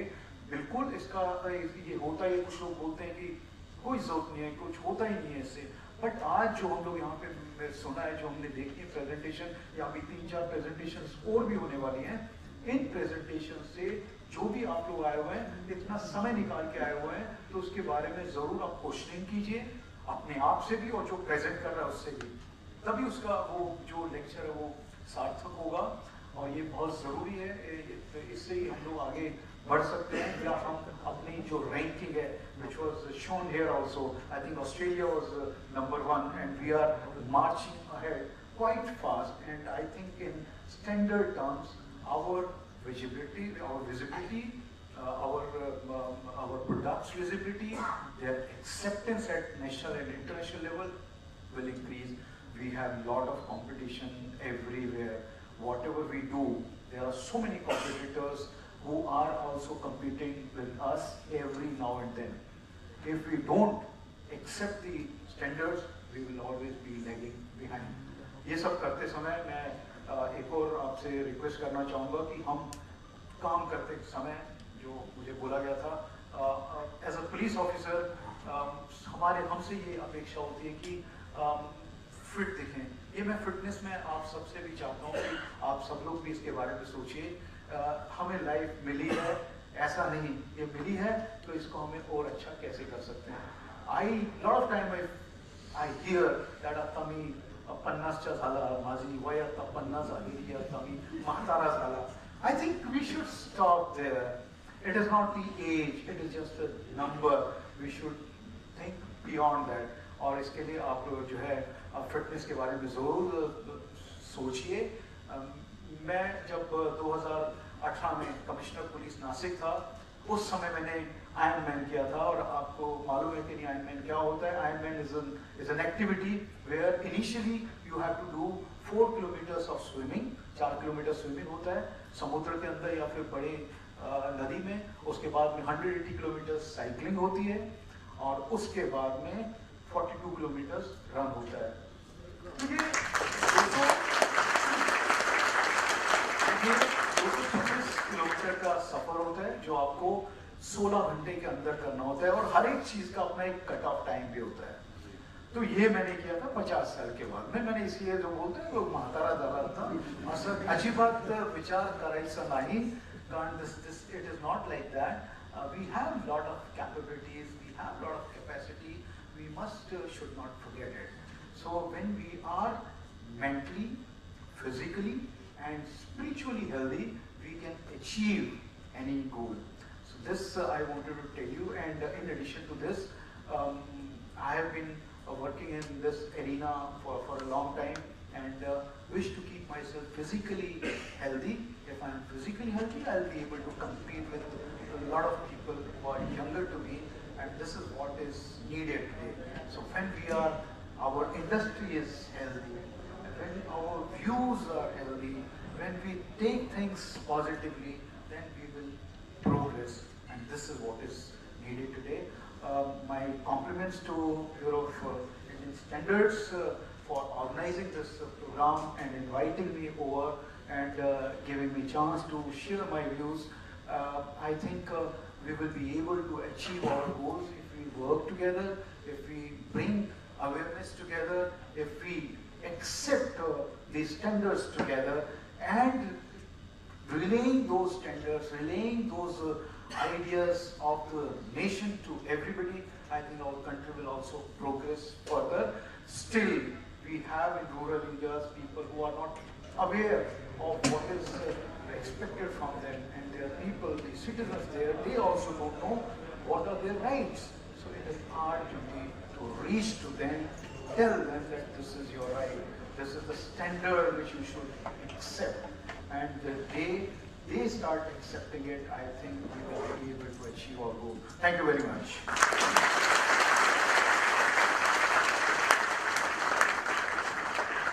Thank you so much, sir, for your enlightening words. Next on the cards is the felicitation ceremony of BIS licensees. As a part of World Standards Day celebration, BIS is recognizing industries who have made significant contribution to the quality ecosystem of the country. This endeavour aims to promote and give special recognition to organizations that contribute significantly towards the quality movement in India. The awards are in 2 categories. In the first category, titled Legends of the Quality, we are felicitating organizations which have been the torchbearers for quality certifications in the industry. I request our chief guest, Dr. Ravindra Singhal, to present the Legends of Quality Awards to the winners from the jurisdiction of Mumbai Branch Office 1 and 2. We'll have the felicitation ceremony in front of the dais, please. First is Nandakishore Khanna and Sons. Nandakishore Khanna and Sons has been associated with BIS since 1971. The company has been certified for manufacturing of liquid toilet soaps and soft soaps as per IS 1499 and 7532.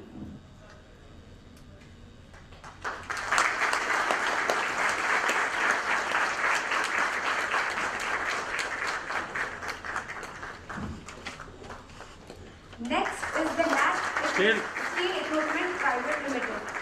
NAT Steel Equipment Private Limited is associated with BIS since 1972.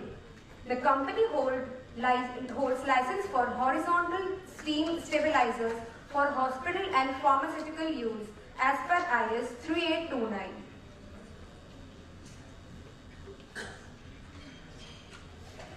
NAT Steel today is at the forefront of developments within the sterilization industries in India and internationally.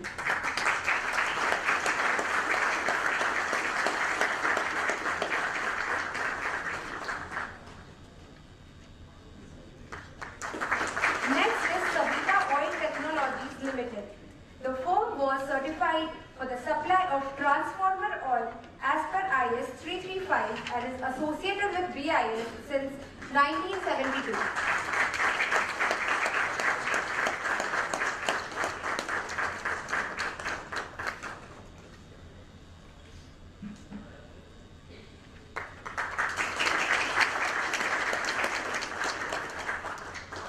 Next is Bharat Bijli.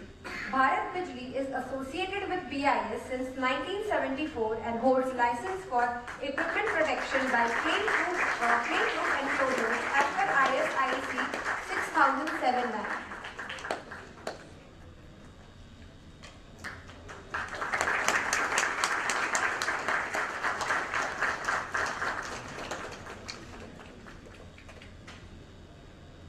Next is High Explosive Factory. The company is associated with BIS since 1993 and is certified for IS ISO 9001, IS ISO 14001, IS ISO 45001 and IS ISO 50001. The company was established in 1940 and has a diverse product range from chemicals and explosives to hand grenades, liquid propellants, etc.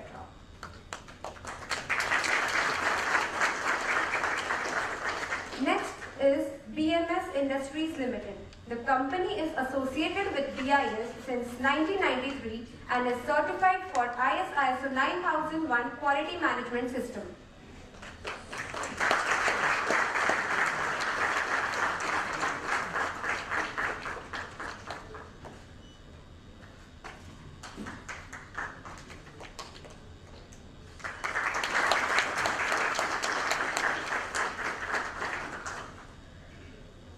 Now I request Shri Sanjay Malkalwarji to present the rest of the felicitation awards. Next is JK Files and Engineering Limited. The company is associated with BIS since 1994 and is certified for IS ISO 9001 Quality Management System.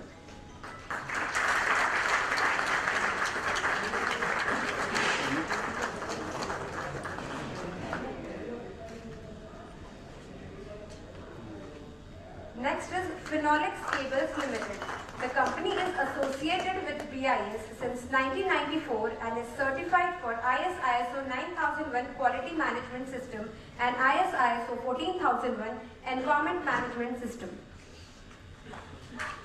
Phenolix Cables, as cited by the company, is India's largest and leading manufacturer of electrical and communication cables. It also holds 12 BIS licenses for cables as per various applicable IS.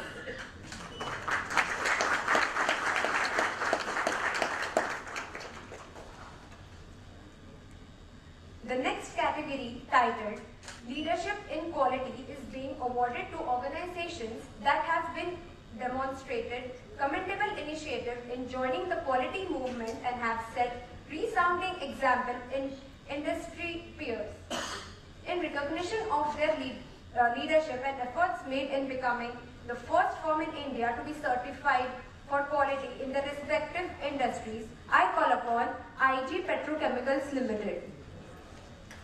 IG Petrochemicals Limited is the first firm in India to be certified by Bureau of Indian Standards for malic anhydride as per IS 5149-2020.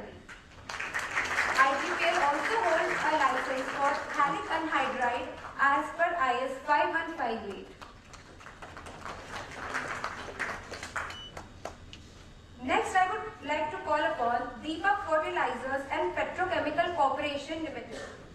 DFPCL is the first firm in India to be certified by Bureau of Indian Standards for isopropyl alcohol for cosmetic industries as per IS 10301 and isopropyl alcohol food grade as per IS 11686.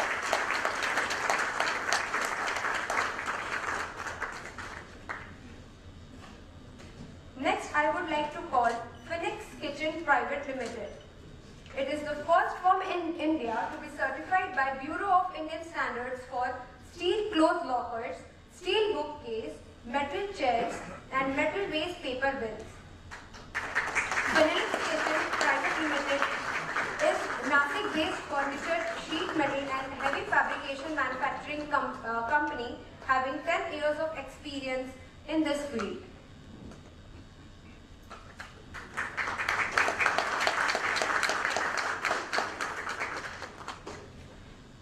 Next, I would like to call upon Jain Irrigation Systems Limited.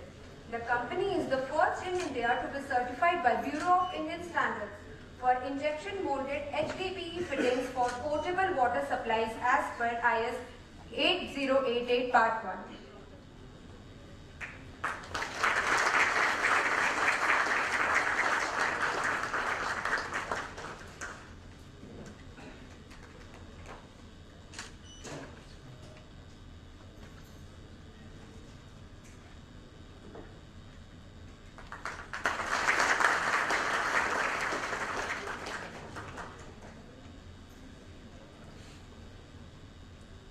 Thank you, sir, and thank you, ma'am. And hearty congratulations to all the winners.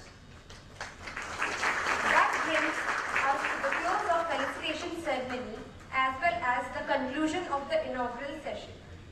Next on cards is the technical session. Before we embark on the technical session, I would request the respected Deputy Director General, Western Region BIS, Srimati Nishat Haq, to present a memento to our esteemed guests as a token of gratitude and respect.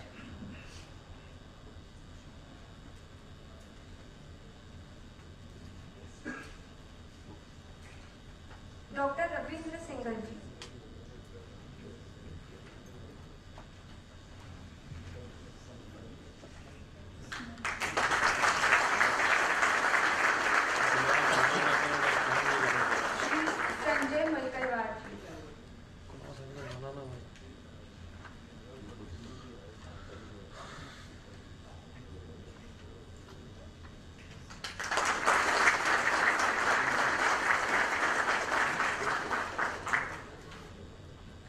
So much, ma'am. Now I request the reward guests to join the audience for the technical session.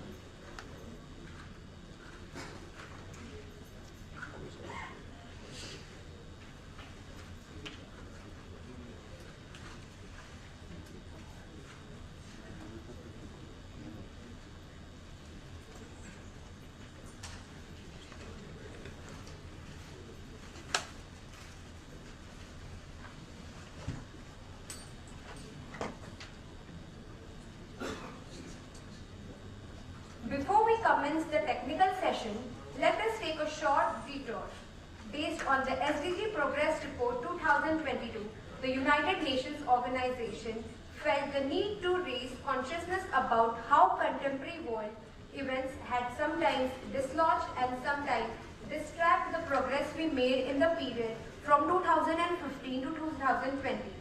A video message was released in this context.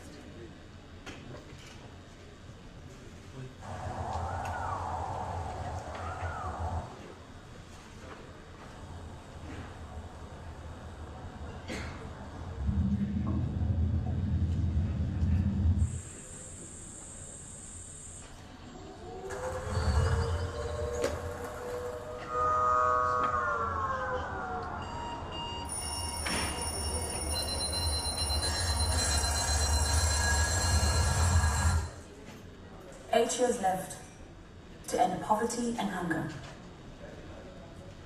to halve global emissions. It didn't start out as planned. We're not moving in the right direction. Years of progress lost in the pandemic. Escalating conflicts, climate breakdown. So where are we now? For decades, we successfully fought poverty. Now it's on the rise again. 1 out of 10 suffer from hunger, more people than ever forced out of their homes. Climate disasters increasing. Droughts alone estimated to displace 700 million people by 2030. This year, CO2 emissions hit a new record. At this rate, annual emissions will be 14% higher in 2030. Meanwhile, fossil energy receives $700 billion in subsidies from governments. Your government. Safe water and sanitation not made accessible fast enough. Progress must quadruple to cover all people by 2030. Women are held back at all levels. At this pace, by 2030, 825 million children won't have secondary level education. Human rights, health, and equality all hurt in the wake of war and disaster. Disrupted economies, food and energy crisis, and galloping costs of living damage global solidarity. Everything interconnected. Everyone intertwined.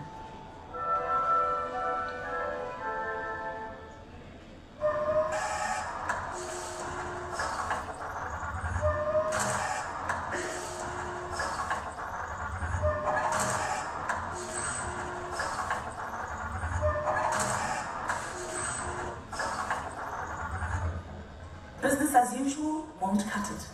Even though we made progress before, going back to pre-pandemic ways is not enough.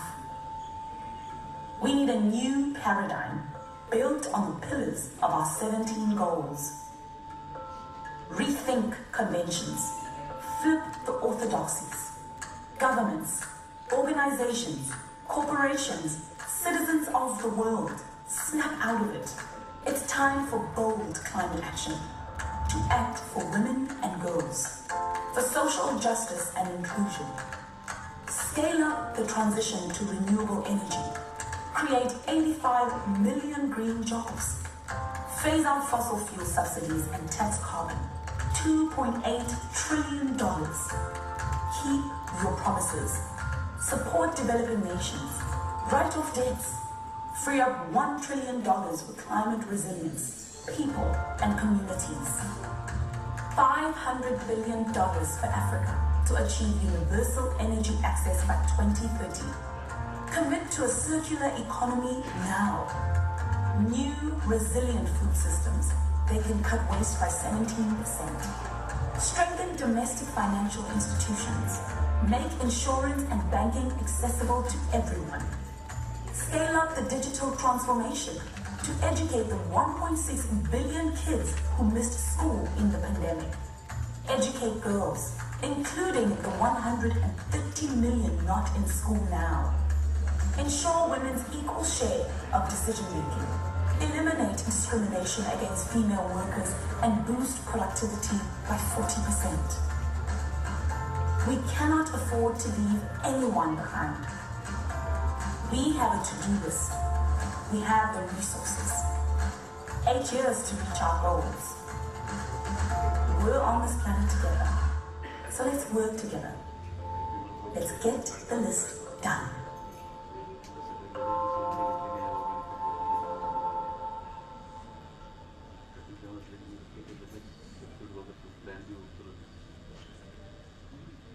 Now we will be commencing our technical session.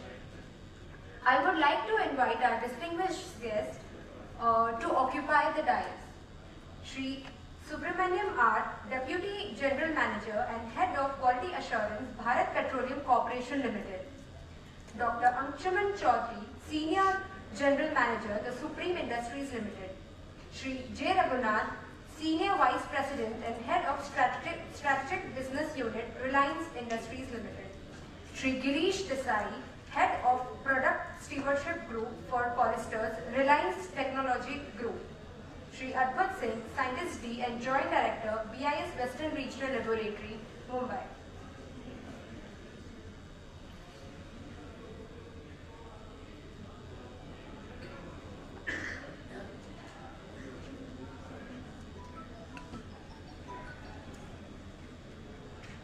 I request the respected Senior Director of BIS Mumbai Branch Office 1, Shri Amir-Zaman, to welcome the distinguished guest with a bouquet.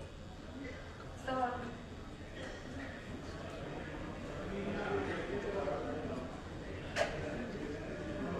Shri J. Raghunath.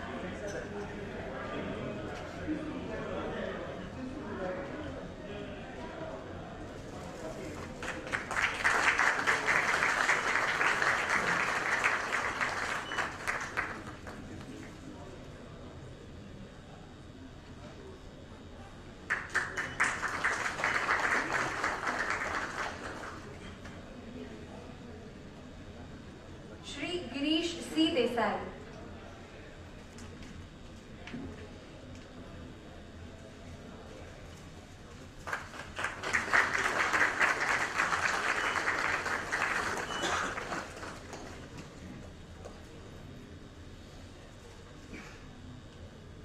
Shri Subramaniam R.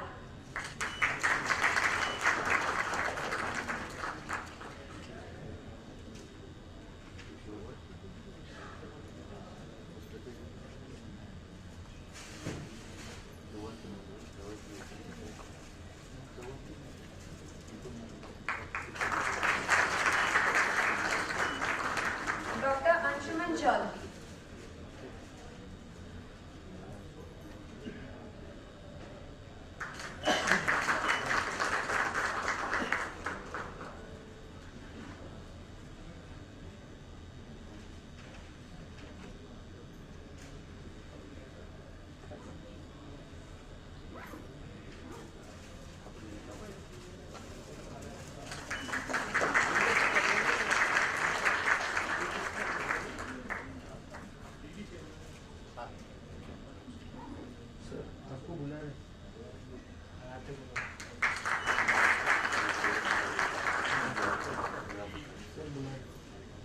Thank you so much, sir.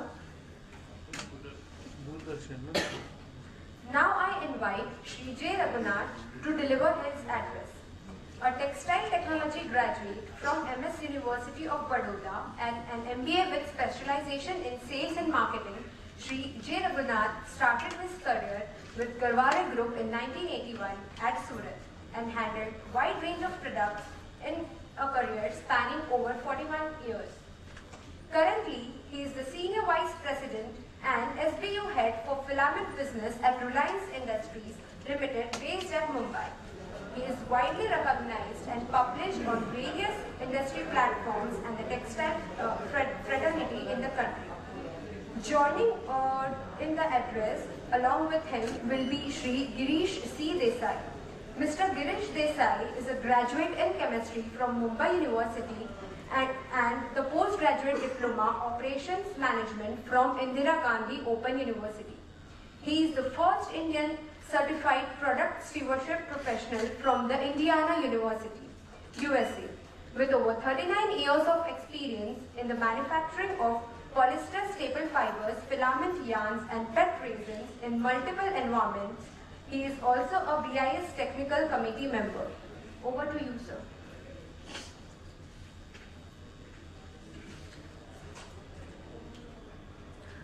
Good afternoon, everybody.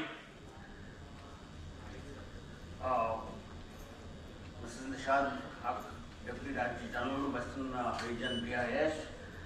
Honorable Zaman sir, the Senior Director and Head, Mumbai Branch Office BIS. We had distinguished guests, Dr. Ravinder Singhal, IPS, seems to have left, Controller of Legal Metrology. C. Sanjay Mulkalwar, Station Director, Tarapur Atomic Power Station, and Sanjay Vich, Director BIS Western Region. So thank you very much. It's been a pleasure to be amongst you here, and I really feel very, very privileged today to be here along with my colleague Girish Desai.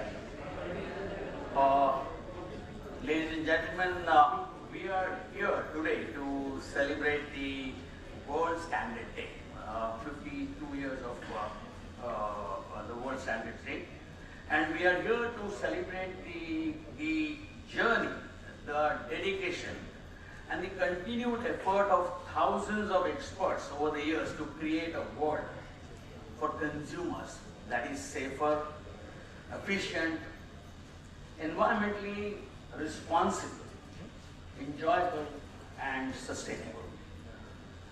They help the industries to have a sense of direction, innovation, continuous improvement, and be aware of customers' requirements and safety. His journey started way back in 1946 with a meeting of delegates of 25 countries in London, then to the creation of ISO in 1947, to celebrating the first World Standards Day in 1970, and hence 52 years completed today, to transitioning from technical to process standardization, the ISO 9000 quality management system standards way back in the 80s, and today with our kind of sustainable development goals, shared vision for a better world. Ladies and gentlemen, Mother Earth is generous, is beautiful, at the same time mysterious and abundant. As we continue to enjoy the benefits of our planet, it's also our duty, or I would say the utmost duty, to ensure that our future generations inherit a better world, a world that we inherited, actually a step up from there. That's what we owe to our future generations, our children. The sustainable development goals that we're talking about, which project to address social imbalances, develop a sustainable economy and climate changes, are ambitious but necessary. To reach them, we need a coordinated efforts from all of us and the efforts of all public as well as private partners. At Reliance, we are guided, or we have a set of values and behaviors, and that we strictly abide by in terms of, and these values and behaviors are excellence, integrity, customer value, ownership mindset, one theme. Sustainable goals are now becoming the part of our DNA as we go forward and we take this initiative forward. Our commitment to circular economy is unflinching. We are already one of the largest PET bottle recyclers in the world, with a target to reach 5 billion bottles by doubling our capacity in the very near future. Currently, we are already recycling almost about 36,000 tons per annum of PET in our various manufacturing sites. So that's our commitment to circular economy, and as we go forward, this is only going to become more and more intense to make the world better, not only for the rest of our lives, but for our future generations, as all speakers have really given an emphasis on. Reliance Foundation, sir talked about the CSR activity. So let me show you the Reliance Foundation is totally dedicated to this noble cause of making our future world free of poverty, hunger, disease, gender bias, and ensuring that every citizen in the world has a right to live with self-respect, an abundant happiness and satisfaction to be able to contribute to his or her bit in making our future generations proud of us. Very few organizations in the world have been able to operate seamlessly beyond national boundaries and have a significant impact on human life as this one, BIS. And my compliments to the Bureau of Indian Standards for kind of, carrying this initiative ahead and making sure that all of us kind of coordinate our efforts together to make this world a much better place to live in. I'm very hopeful that with its efforts, we will surely be able to achieve our new goals, which we have embarked upon today. We have a small presentation here. My colleague, I have the easier part of this introduction, making an introduction, and the tougher part will be handled by my colleague Giri Desai, and he is a technical guy. So all the technical guys do all the tougher part, all the business guys do the easier part. So it is, but our commitment, that said, having said that in a lighter way, I must tell you that as Reliance, we're absolutely sensitized. And as you must have heard, the kind of huge investments that we're making into clean energy, green energy going forward, and all that is a step, or I would say a giant step towards achieving the Sustainable Development Goals that the UN, and not only the UN, the world, and of course BIS basically has set in store for us. So thank you very much and good luck, and handing it over to Girish.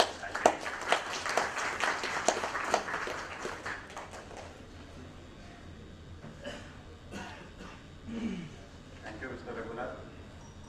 I take this opportunity to thank BIS Western Region to give me the opportunity to be with all of you here. And being a first speaker has its own pitfalls. So like an opening batsman, we are tempted to play on and sustain on the pitch, but the time is short, so I will try my best to be very brief. So with this introduction of Reliance, I did not speak more about Reliance, you all are familiar. I will start with my presentation. Reliance, as you know, it is a giant organization from oil refining or oil exploration to retail kind of business with telecommunication. We have probably the presence in every field of life. The 61% part of our business is oil to chemicals, from where I belong, and the other are retail, so you can see. It is one of the largest exporter of merchandise goods. We contribute to 8.1% of our economic share. And we are the first company, Indian company, to be having 150 billion capital, market capital. This is the story of Reliance integration. We started with textile with a modest factory in Naroda near Ahmedabad. And then we backward integrated in the 80s in polyester. And the polyester really started the whole chain of the backward integration, from polyester to intermediates, then to petrochemicals, olefins, polymers, and the petroleum refining, and now in oil and gas exploration. So this is a unique example in the world. No company has that kind of integration, backward integration in the world. All our manufacturing sites, they are all certified for all quality management, environment management systems, best in the world. The products are certified for their qualifications. The recycled polymers or recycled plastics or recycled fibers, they are all GRS certified. We have a Ocotex standard for all our textile fibers, so polyester fibers. The Ocotex standard is considered to be the best amongst all the quality of the sustainability, which passes all the human ecological criteria for the even babies. So all our polyester products are even safe for babies. We have a carbon footprint monitoring system. The processes are monitored and audited by independent auditors. We also have a HEES index implemented at our manufacturing facility at Barabanki. We provide technical services to all our customers. We have a laboratory to provide the services of testing to our customers. We also have a very efficient market technical services which provide customer technical services. All of us are now familiar with the 17 sustainable goals of development goals of UN. I need not touch upon them, but I am really proud to say that Reliance, with our CSR front, Reliance Foundation, is able to touch upon the most of the goals out of the 70. We can say we are able to touch about 14 goals through our CSR activities by the Reliance Foundation. I will be very brief about the various goals, the no poverty. So the Reliance Foundation is really involved in the supporting the most marginalized communities of our society through the community structure. We are also helping the unemployed people in their skill training and development of their skills. Women through the self-help groups, they are really mentored for leadership through the Reliance Foundation schemes. The next goal is the zero hunger. Nobody should be hungry, or everybody should be fed properly. So we have the presence in the various communities, especially in the rural areas where we help the marginal farmers. We have converted about 65,000 of the degraded land into fertile land by our efforts and with the sustainable agricultural activities.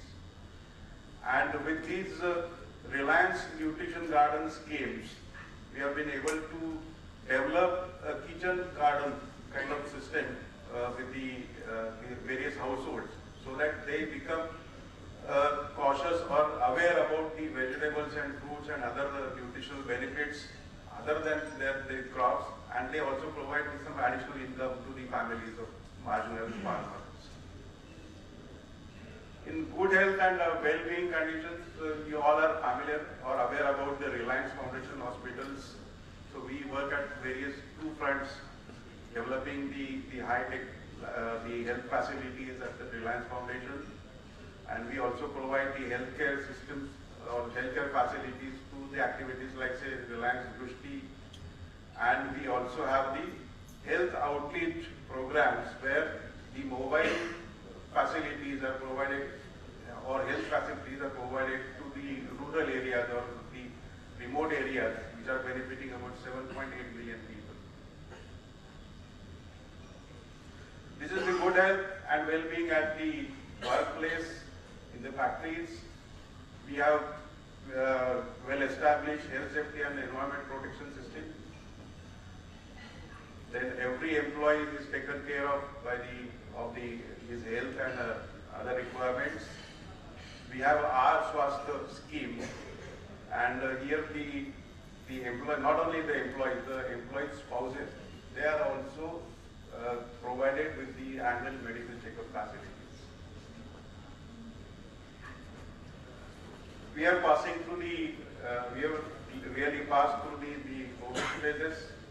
When the whole world was under lockdown, we at Reliance were busy in churning out these raw materials and products, which will help the protection of all our corona warriors, providing the PPE kits, masks.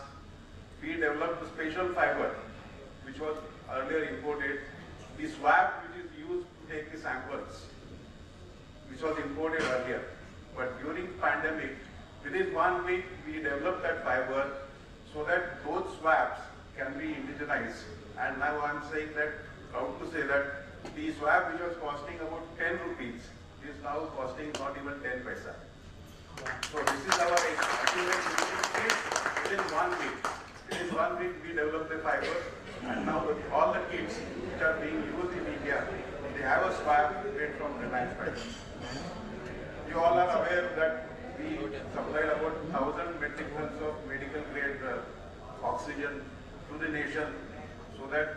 in second wave of pandemic, the oxygen can be provided for the needy one. So the plastics, which is now currently cursed because of the irresponsible littering or irresponsible behavior of the people or communities, really has saved the lives of several Indians in this country. The next goal is the quality education. Reliance has a presence in the education. We have a world-class institutions like say Geo Institute for higher studies. We have the Reliance Foundation is also involved in running the various schools at various places where our manufacturing facilities are located. Dhirubhai Ambani International School, you are aware. The quality of education at workplace is equally important. So here we manage the talent of the individuals. The talent is regularly upgraded so that the individuals they become future ready.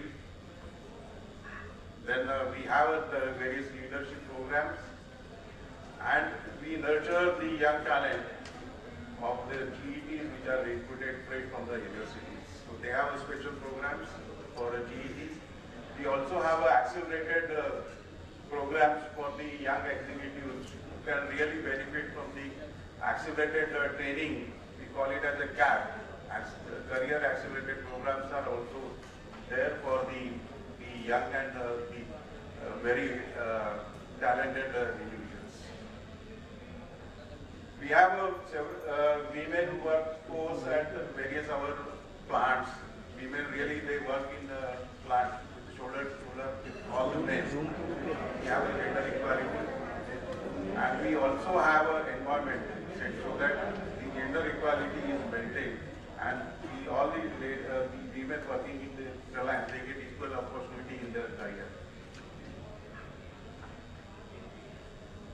The next goal is about the water and clean water and sanitation. Reliance Foundation, with our CSR activities, we take a lot of initiatives in the water conservation in the rural areas. And Reliance Foundation is one of the major contributors to the Pani Foundation since 2015. The clean water and sanitation is also equally important for the workplaces. All our manufacturing sites, they are zero discharge. No more effluent is sent out. Entire treated water is again utilized in the process for gardening and such. The use of chemicals, we don't use any chemicals which can really pollute the water. All our chemicals and additives, they are technically compliant.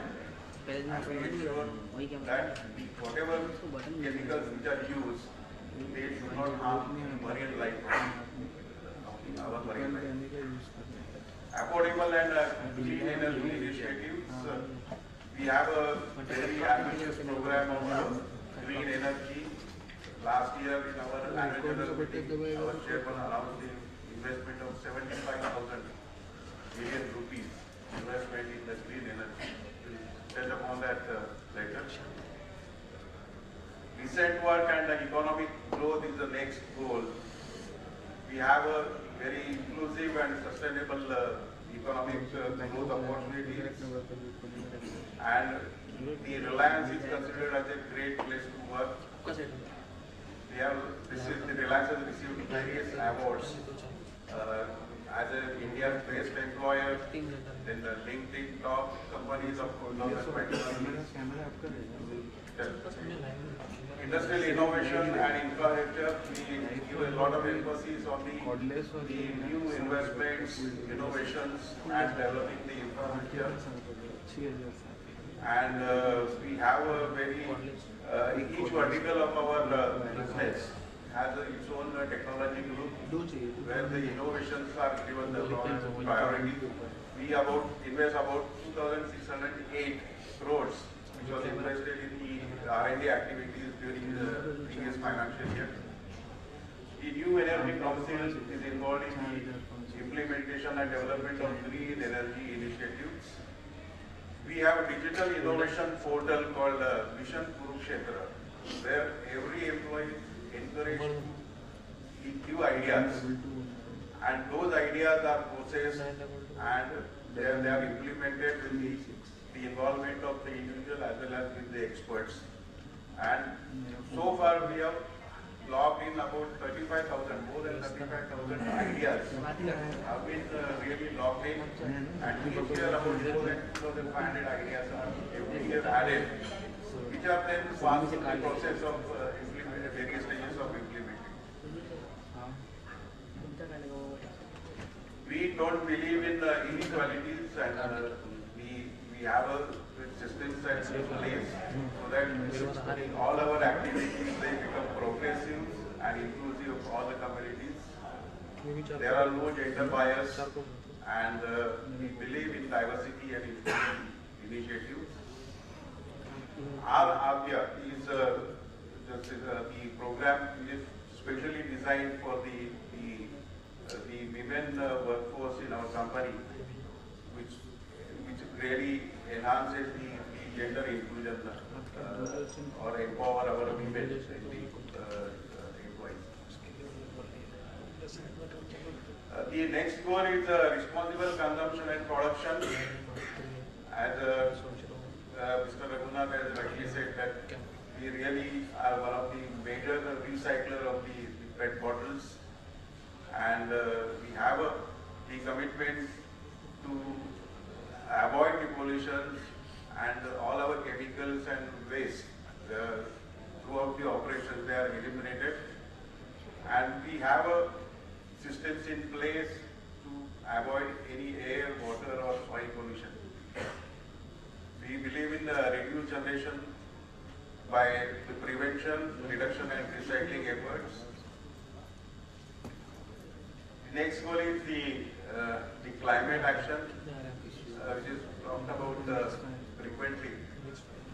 If you recall, last year during COP26, our Honorable Prime Minister, he, as a national statement, he delivered 5 Panchamrut or 5 necessary elements for the climate change or the protection of climate. Most important, which I would like to emphasize, is that India would become carbon neutral by year 2070. That was the most ambitious commitment the nation has made. And our late chairman, Sri Dhirubhai Ambani, all the time say that what is good for Reliance, good for India is good for Reliance. So, keeping his word forward, our chairman last year during the annual AGM, annual general meeting, announced the plan for the new green energy business, where we have made our commitment so that Reliance will achieve the carbon neutrality by year 2035. That is almost 35 years before the national commitment.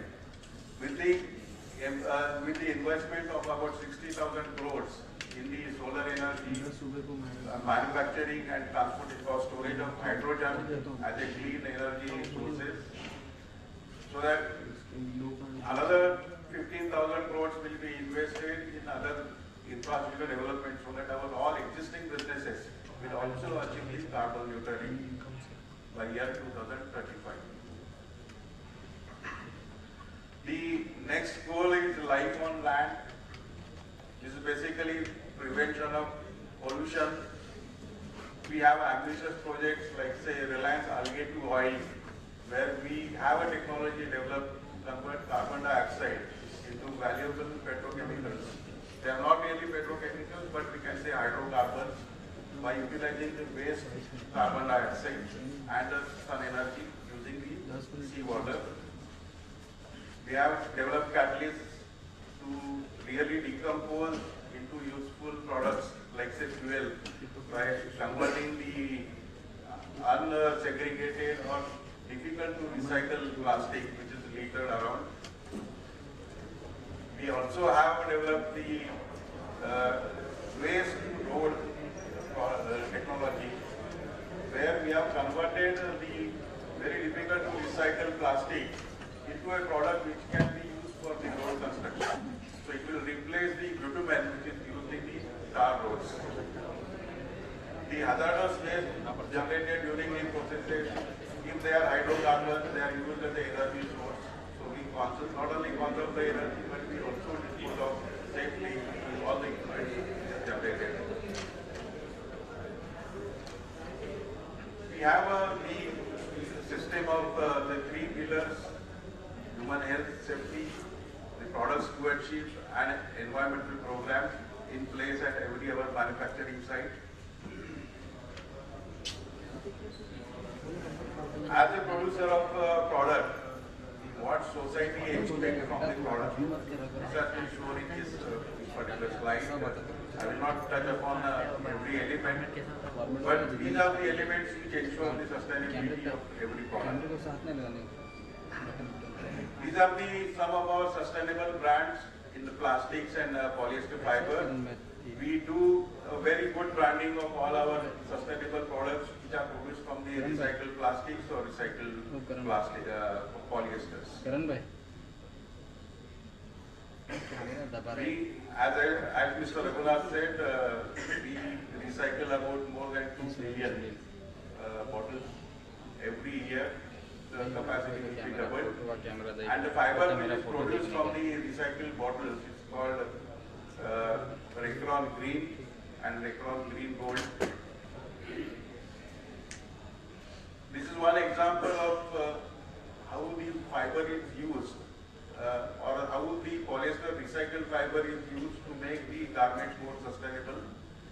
Like say replacing 52% fiber in a t-shirt or say 33% in a jean will save so much of water, so much of carbon, and so much of pesticides. These are some of the brands, polyester brands, which are most sustainable. You can see each brand has achieved certain goal of sustainability, which is indicated here. The most sustainable fiber is our green gold, which is made from the PET bottles. And the same fiber, if it is pre-dyed, is also available, which is called green gold ECOD. So the fiber need not be dyed for the next processing. So that saves a lot of water, and also it avoids a lot of generation of water equivalent which is used in the further processing and dyeing of the textiles. These are our products. All are free from the toxic and hazardous chemicals, which are always talked about, and thus the products are certified by the Ecotex standard 100. All our products, chemical products, and the intermediates, they have been registered for REACH, which is a chemical regulation controlling the trade and production in Europe. We are also in the process of registering all our products for the similar regulations in other nations, like after Brexit, it is now UK REACH, then Korea, then Turkey, and even the Eurasian countries. They have their own chemical regulations. Very soon, India will also have a chemical regulation, and we are already in the process of complying with the requirements. These are some of the sustainable polymer products produced from recycling of the waste polymers and plastic articles. So in the end, I will conclude my presentation with a slide. This is a slide about the population growth. So before beginning of the industrial era in 1800, our population was 1 billion. As we speak now, our population is 8 billion. And the experts say that this earth can sustain only 11 billion people. And unfortunately, we have only one earth. Thank you very much.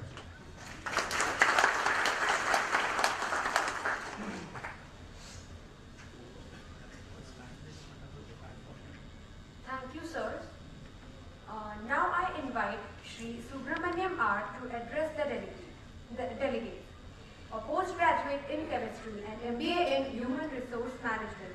Shri R. Subramaniam is a qualified NABL assessor in petroleum sector and a qualified yoga therapist. Currently, he is All India Quality Head of Bharat Petroleum Corporation Limited and Quality Head for all BPCL NABL accredited labs and BPCL proficiency testing and reference materials production, and has more than 25 years of experience in petroleum sector. Over to you.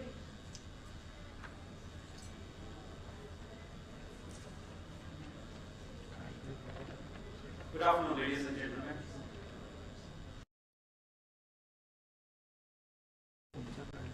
Respected jury, guest of honors, and the people on the dais.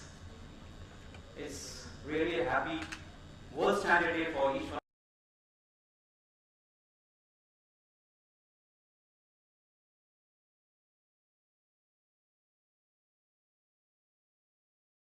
About the standards. Let me just take a glimpse of what BPCL talks about. मेरा camera We have 28 laboratories in the marketing sector.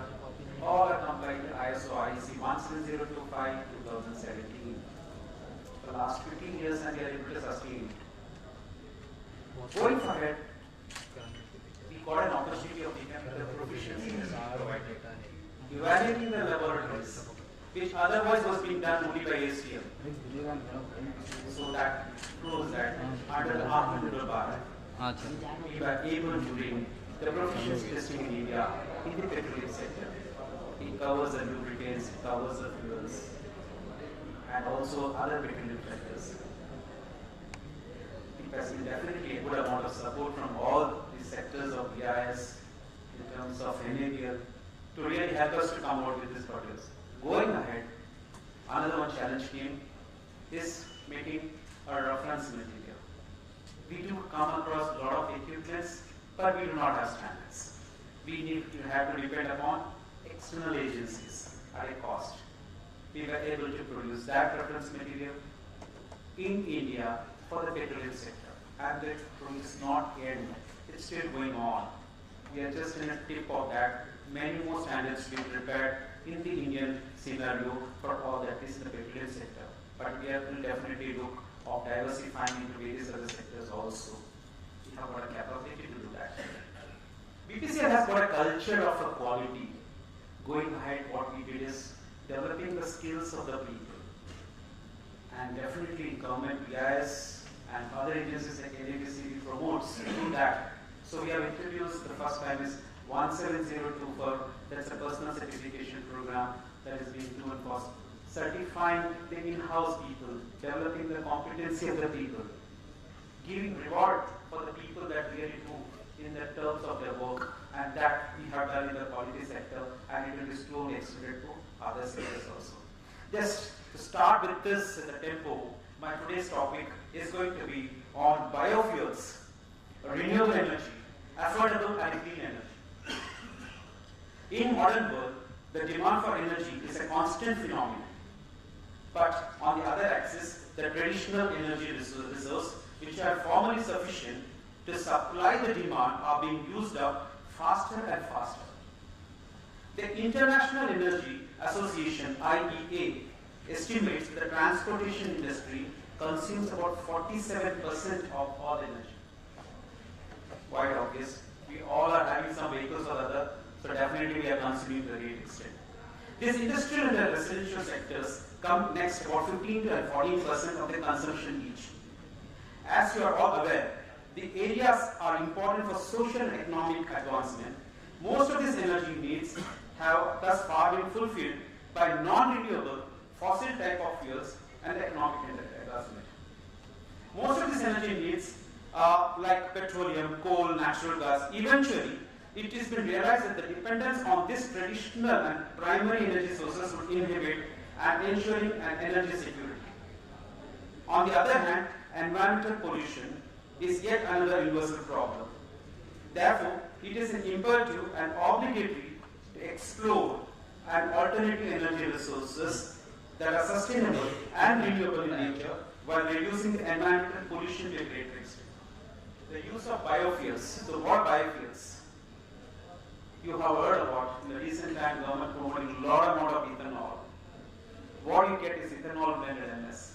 You're talking about 10% ethanol blended MS. You're also coming about biodiesel in diesel. So going further, so this is now becoming very much popular in recent years. Most of the nations have started adopting the use of biofuels and other alternative energy sources like solar energy, wind, power, etc. to pursue the sustainable goals determined at a global platform and address the difficulties within the energy security and environmental degradation. So, even though in today's scenario you will find large amount of electrical vehicles which are into the market and are less harmful, but they still need power, which is again a secondary energy that must be derived from primary non-renewable sources of energy. I am hoping that scientific and research community will come up with an array of these workable solutions in the near future addressing the issues of EV sector. EV sector is just but there is a certain amount of issues and we are looking forward for that. I strongly believe that only liquid fuels that can sustain our future generations are renewable. Let me support this postulate with an hypothetical analysis. On an average, 1.4 billion till 2019, that is pre-pandemic, vehicles are used across the world. That means about 700 vehicles per 1,000 people. Probably more than 90% of these vehicles are running on liquid fuels. With the transition required for the liquid fuels to other options of non-liquid fuels, certainly there may not be a possible by this buried array of vehicles that is available right now. So availability of an adaptable situations and alternative fuel is definitely required. Efficiency, sustainability and renewable nature are the key ideal aspects of alternate liquid fuels which can suffice the purpose of existing vehicles and meet the global energy demands in a feasible way. The word biofuel, which is becoming more and more common, is being a path for hopeful and secure energy and assurance while tackling the environmental issues to a greater extent. According to, so what actually the biofuels are? Basically, these biofuels are coming out of the biomass. Okay, so the fuel compounds made up of biomass are called the biofuels. According to the type of biomass, they are divided into different generations. The first generation biofuels, which are edible biomass. The second generation biofuels, which are non-edible biomass, such as agri-waste. Third generation biofuels, which are of algae biomass. And fourth generation biofuels, which are made up of municipal and industrial waste. But I want to ask another one question. Are these biofuels really address the global issue? Yes. In fact, it is accepted that the biofuels are made from non-edible biomass, which will contribute to the energy security and establish a sustainable future. At present, alternate fuels possess about 28% of the global energy criteria. In this, major share is the biofuels. This is attributed to implementation of ethanol blending in motor gasoline, biodiesel blending in diesel in various countries. Across the globe, many countries have already made policies and roadmaps achieving higher ethanol blending. Eventually, countries like Brazil have been successful on track and utilizing higher amount of ethanol blending, that is about 28% blending with MS in existing vehicles with a minimum amount of modification that is required. Brazil has attained a milestone of E80, that is ethanol blended of 80% and 100% vehicles running on ethanol. We also come about what is called as a flexi fuel vehicles and modified engine which can run on both the sectors. These instances show a way for the rest of the world and motivated to involve an extensive use of biofuels in the energy sector. On the other hand, biodiesel, B100, can be produced from vegetable oil, from cooking oil, from algae oils, and suitable for blending with conventional diesel. Indian government has made fruitful provisions in the biofuel policies of 2018 and facilitating that biodiesel marketing and its blending with diesel in the recent cutting edge about 25% in the total market. It means when I am using ethanol, 25% of the annual consumption of MS would be replaced with ethanol and consequently saving a significant amount of import cost to the country. in the current scenarios, which is Ukraine and other things which is going on, which is really adding a great amount of contribution to the country with use of ethanol right now. Indian government is stepping towards to promote production of biofuels, providing a subsidy for the entrepreneurs in the field. Hopefully, this would make the country self-reliant and the robust energy security. Finally, I would end up my deliberation with a small question to take a home message. How these biofuels are affordable and providing a clean energy. Currently, thanks to scientific research, a lot of feasible technologies have been explored for sustainable production of biofuels. Globally, 141 billion metric ton of biomass is being produced annually. This covers various agriculture waste, forestry waste, municipal waste, industrial waste. Since this feedstock is abundant and renewable in nature, available process technologies have already been employed to convert into a useful energy. The biofuels are affordable with a renewable nature. Interestingly, unlike the conventional fuels, biofuels add nil or net CO2 contribution addition to the environment. This is based on an interesting hypothesis that the biofuels are being produced from biomass plant, and it is anticipated that the amount of carbon dioxide reduced in the environment by the consumption of the biofuels would be compensated by the biomass which we grow from production of biofuels. As it is projected, there is going to be no net carbon dioxide addition to the environment by using of these biofuels produced from the plant biomass. The phenomenal criterion assured to the state that the biofuels are clean energy solution for the future and the sustainability growth. An integral utilization of the tree, that's a biomass, is similar to equal to a petroleum refinery under the concept of biorefinery.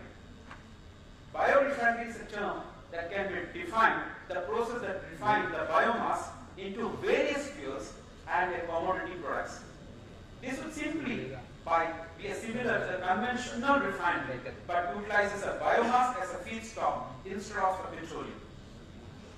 India is currently having 3 to 4 biorefineries, primarily aiming to produce sustainable ethanol from biomass. Hopefully, these concepts in this region of biofuels will certainly establish a secure energy sector for a sustainable and a clean future. Thanks to the BIS Western region for giving this as an opportunity to present ourselves from the BPCL sector, that how we really mean and as far as the quality is concerned, and also have the sustainability where we are into them and at each level we are following into the Jai Hind. Thank you.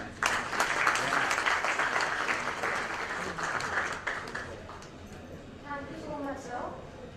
Now I invite Dr. Anshuman Chaudhary to address the delegates.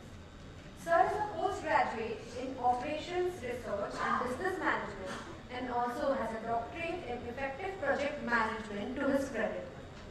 Currently, he is the Senior General Manager at the Supreme Industries Limited. Also, he is the Business Head for the Bathroom Fitting Division.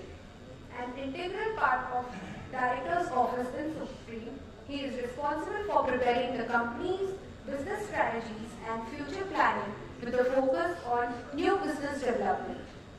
Sir is a certified project manager from PMI and chartered engineer and has over 21 years of experience in this industry. Over to you, sir.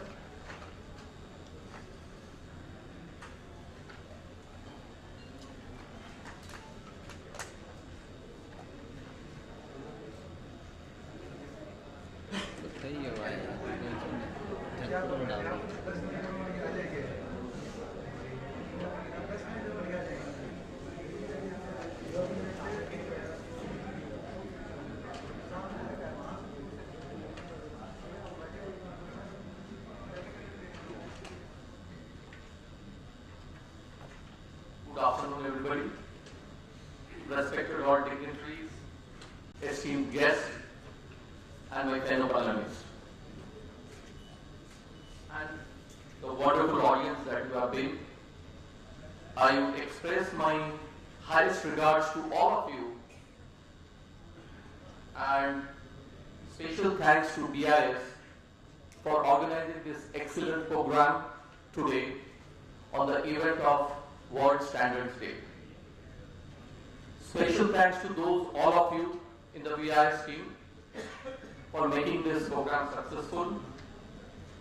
I'm really humbled to be part of this celebration, and my deep gratitude to the organizing team.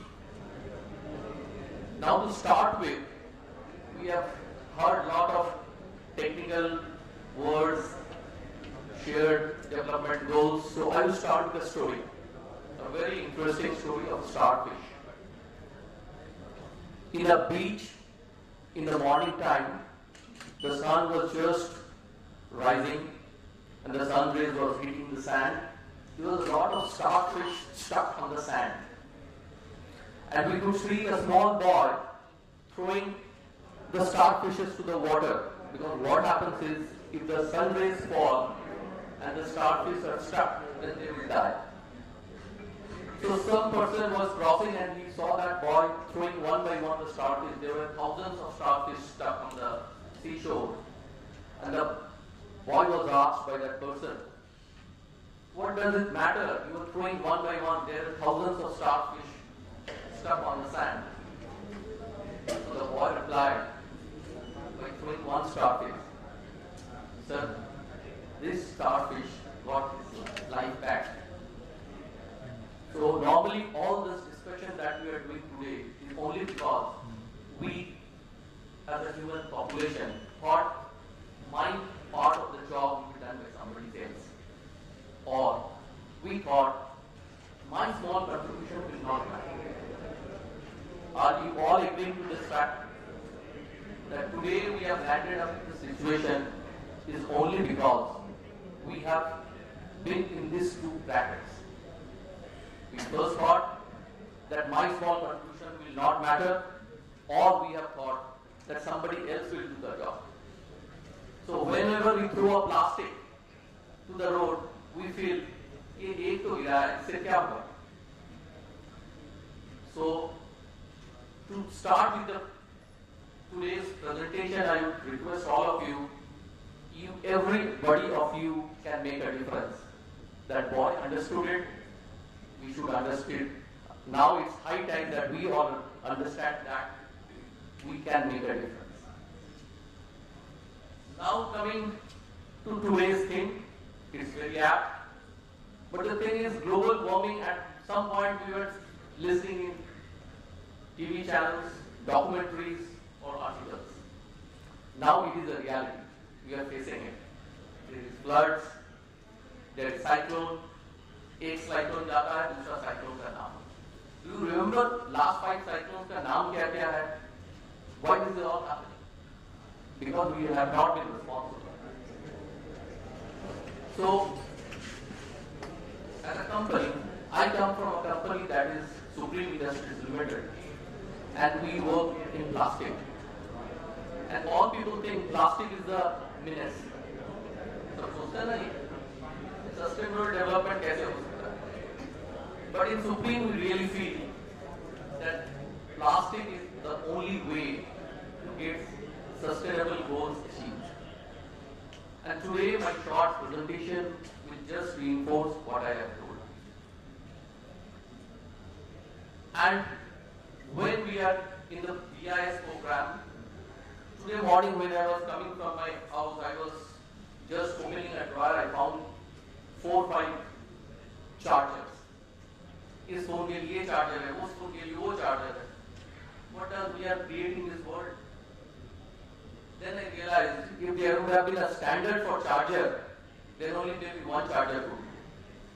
So this standardization helps us to remove redundancy. Ultimately, we have to achieve a lifestyle that is lean. जितना कम हो nature से उतना ही लो. So to achieve this, all have to play our role.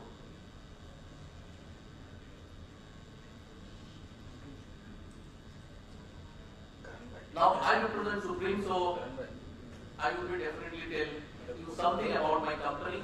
So we are a 70-year-old company focused on plastic. It's a very difficult task, but we have been always focused on plastic, and our branding tells we know the plastic the best. So, people who are in this audience, I would tell you that when we tell that plastic is a way of sustainability, you are getting it from somebody who has been working with it for the last 7 years. Now, we are a listed company. As you know, now there has been a government regulation also that we have to be focused on sustainability. Our annual report should have our entire report on the development of sustainability and what we are doing on this. We are processing around 500,000 metric ton of plastic material to produce around 9,000 products. So different products, 9,000 is our SKUs that we have, and we are exporting to 20 countries. In plastic we have different portfolios. So we have been within the plastic, but we have different portfolios wherein we have plastic piping, industrial, material handling, petrochemicals, molded furniture. All these are different portfolios that are there. Now, I think there is nothing more to add on this. Everybody is aware that there is 17 sustainable development goals that we have there, and in Supreme we have shortlisted that this SDG 4, 6, 7 and 11 are major topics where we can contribute, and we have taken clear-cut, focused approach. We have a task force been made, a new department has been set apart for this sustainable development, what we can do. So in clean quality education, we are now imparting education to plumbers, to people who are engineers, architects, to design efficient buildings, plumbing systems. I would definitely not go into the details of the training program, but what we are ensuring overall is that our plumbers, our people get the sufficient skill.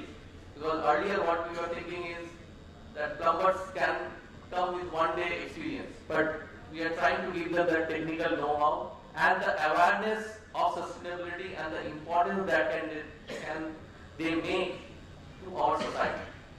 So that is the focus, and we have knowledge centers across the country. Now, clean water and sanitation, we have products that are being used extensively for water supply, sanitation. As you know, our governments have a lot of schemes now that have been focused to give our population, the poorest of the poor, the water, clean water and sanitation. So we are into that, and our entire piping system is focused on that. Because of short time, I would try to only give you the brief of the actions that we are taking. So what we do is, because the water scarcity is something that everybody is aware of, so we try to ensure that our products are used for collection, storage and transportation with minimum loss, minimum energy use. We are bringing in new technologies in these fields to our country. So Supreme has been having different products, conventional to advanced, to handle these requirements of the population. Now, I will not go into the details of plastic sewer system. You already know the plastic, there is no corrosion, there is minimum cost of implementation, execution is easier, flexibility. We have been putting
is that whatever we can do in our daily life, we should do, and that will make a great difference.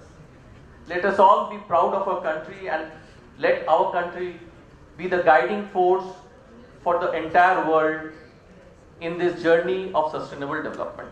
From Supreme Industries, I thank you all for being a wonderful audience. Thank you to BIS for giving us a platform.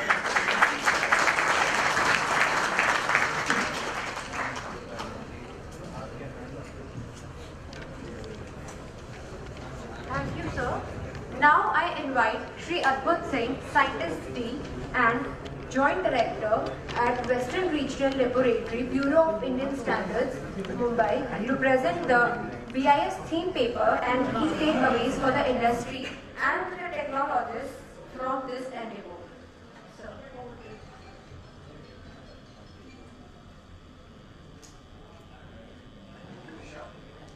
So today we had a real world Iron Man with us, not the Tony Stark, but the real one, and he gave me a quite inspiration.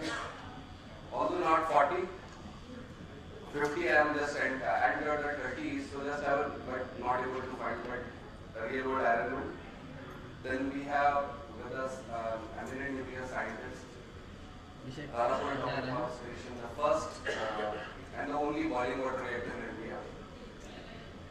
It started industrial township by historical region by atomic energy is at Bombay due to the founder of nuclear energy, and Tarapur was the first stop.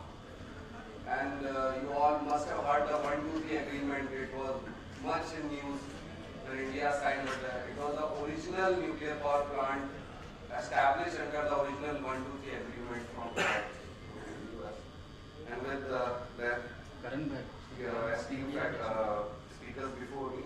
So, doctor साहब ने supreme industry से बोला standards क्या करते हैं, मतलब charger वाले बहुत उन्होंने नब्ज पकड़ ली कि स्टैंडर्ड्स बनता है तो डिसाइड करते हैं। स्टैंडर्ड्स वो होता है जो आप सब लोग बताता है कि कॉमन रिक्वायरमेंट पूरा करता है।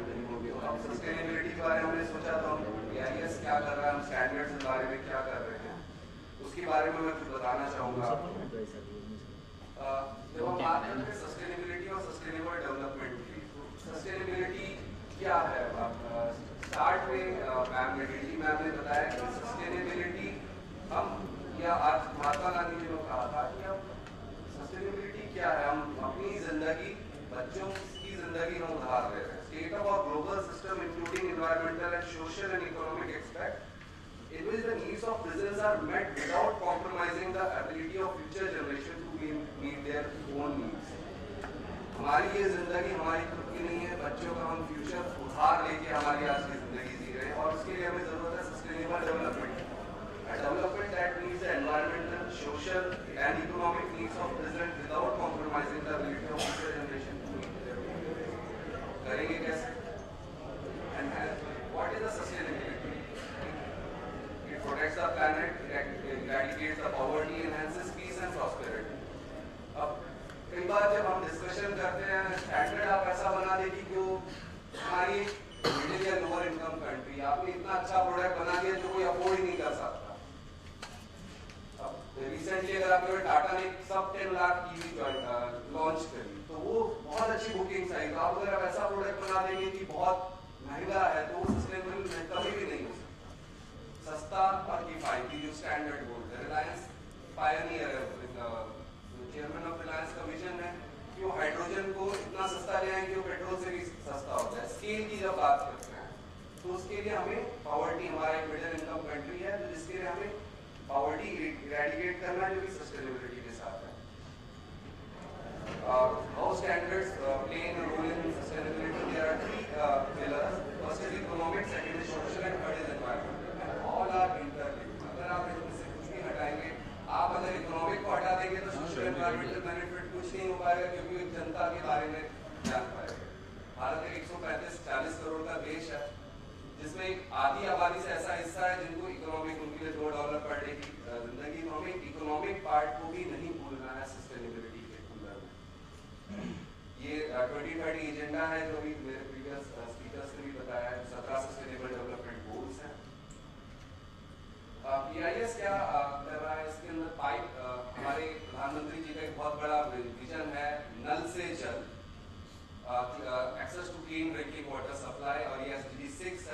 BIS ने एक स्टैंडर्ड बनाया IS 17482 drinking water supply management system and the requirements for pipe drinking water supply service. ये बेसिक टर्म्स बताता है कि क्वालिटी वाटर सप्लाई कैसे पहुंचा है। Describe the requirement of quality management system of drinking water utility and services, and it ensures that water utility is able to provide a continuous supply of drinking water, and it ensures the service provided as well as the water quality is up to the mark and suggests the guideline for the same. Then SDG 6 में water efficient plumbing products का है। हमारे पास दो plastic industries के pioneers थे। Plastic एक recyclable product है, तो अभी पाइपिंग सिस्टम में हम लोग प्लास्टिक पार्ट्स का बहुत यूज कर रहे हैं, क्योंकि it is a fully recyclable thing, क्योंकि मेटल में पॉसिबल नहीं था। कंटामिनेशन और जो उसकी लाइफ रहती है उसमें भी काफी नीचे बोल सकता है। इसमें हमने IS प्लम्बिंग प्रोडक्ट में 17650 बनाया है, that covers the additional requirement for sanitary ware and sanitary fittings and their performance as a water efficient pumping products. पहले आपने देखा होगा कि जो फ्लशिंग सिस्टम्स थे उसमें पानी का कैपेसिटी बहुत ज़्यादा था। एक नॉर्मल फ्लश में हम बहुत सारा पानी वेस्ट कर देते थे, तो उसको एनर्जी एफिशिएंट बनाया गया है स्टैंडर्ड में करके। तो it covers the criteria for water efficiency rating and labelling of such product based on their flush volume and flow rate. हमने एनर्जी एफिशिएंट अप्लायंसेस दिया है। हम बहुत 5 स्टार फ्रिज ले लेंगे, 5 स्टार ऐसा ले लेंगे, बट आपका जो फ्लशिंग सिस्टम होता है तब 7 से 10 लीटर पानी फ्लश में चला जाता है। तो ऐसे में SDGs का पार्ट में हमने स्टैंडर्ड में कवर किया है, जिसमें फॉसेट, टैप, शावर हेड्स काफी सारे आते हैं। तो शावर भी एक ऐसा बहुत टिपिकल चीज, आपने अगर ऐड देखा होगा, बोलते हैं कि आप जितना एक शावर लेते हैं राजस्थान में, एक परिवार का पानी बहुत हार्ड हिटिंग ऐड है। तो हम एनर्जी एफिशिएंट तो बने, हमें वाटर एफिशिएंट भी बनने की बहुत जरूरत है, जबकि we are fortunate to have so much of rivers in India. Then there is a sustainable development goals for groundwater recharge, and we have an Indian standard 15792 for artificial recharge to the groundwater guidelines, and it provides the detailed guideline for groundwater recharges. There are different direct methods and indirect methods for gives idea about it. Then we have mobility for sustainable government 7. It talks about adoption of EVs to have a cleaner environment. We have a standard IS 17017, that is electrical vehicle conductive charging system, which provides the guidance to industry for setting up charging station and electric vehicle manufacturers who prepare the vehicles. And then we have 15118, that is for grid communication interface, how that connected vehicle and how they talk to each other. Then we have a solid waste management sustainable development goals. These are the 4 different bin colors: dry, blue for dry, green for the biodegradable, medical waste red, and the black for the hazardous. You must have known that Indore is the only city which has effectively utilized this 4 bin concept, and they do not generate any waste level. This is the only city which recycles everything, and their public transport system runs on the bio-CNG, which is generated from the city generated waste. So, one of the pioneers in India, that Indore Municipal Corporation. And we have our Indian standard 16566 that details about the municipal solid waste, compost, manure weighted specification, and it talks about composting. Then there is a new concept called biofertilizer. It is covered in SDG 12 and 15. Basically, biofertilizer boosts the amount of organic matter and improves soil texture and structure. And it takes nitrogen from the atmosphere, phosphate from the soil, and turns them into forms that plants can use. And we have 4 different standards for biofertilizer. IS 17134. That is liquid and liquid-based different inoculants. Then we have a biomass cook stove SDG 12. We have IS 152. Straw management system. Delhi suffers a lot, so we have created a standard for harvester combined with performance requirement for straw reaper combined. And we have created around more than 20 standards which cover about for health and good welfare, we have got medical devices, zero hangers, we have got food management system standards. For clean water, we have drinking water specification. For gender equality, we have IS 16001 social accountability at workplace requirement. Clean and affordable energy, we have got ELDC, biogas. Innovation and infrastructure, we have got steel and RMC standards. Quality education, we have got 20,001. Workplace, we have got occupational health and management system, and National Building Code of India for sustainable cities and communities. SP 7 for sustainable cities, environmental declaration, environmental system, and peace and justice, we have got anti-bribery management system. And at the last from my side, the ma'am said we do not inherit the earth from our ancestors, we borrow it from our children. And for any other information, you can visit our website, that is bs.gov.in, and all the non-commercial usage standards, we have gone with free standard copy for students and academia. And you can download it from standards.bis.bsc.com. That's all from me. Thank you.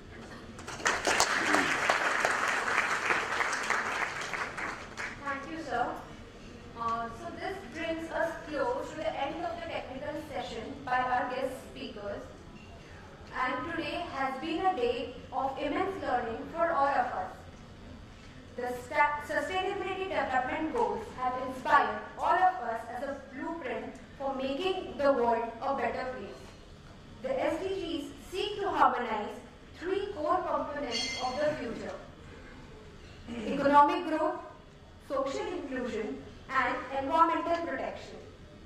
And we all know intuitively that achieving the goals will lead to a better life for all on a healthier planet. The 2 years of the pandemic has turned our lives upside down. But now it's the time to upturn apathy into action, fear into hope, and divisiveness into togetherness. We hope that the insights from today would prompt and encourage you to imbibe the element of sustainability in your professional and personal life with small but definite actions. And our collective 1.3 billion baby steps can all find a way to live together on a planet of peace, prosperity, and equality. As a mark of respect to the eminent speakers, I would like to call upon on the stage Shri Sanjay Vilch, Head of Mumbai Branch Office 2 BIS.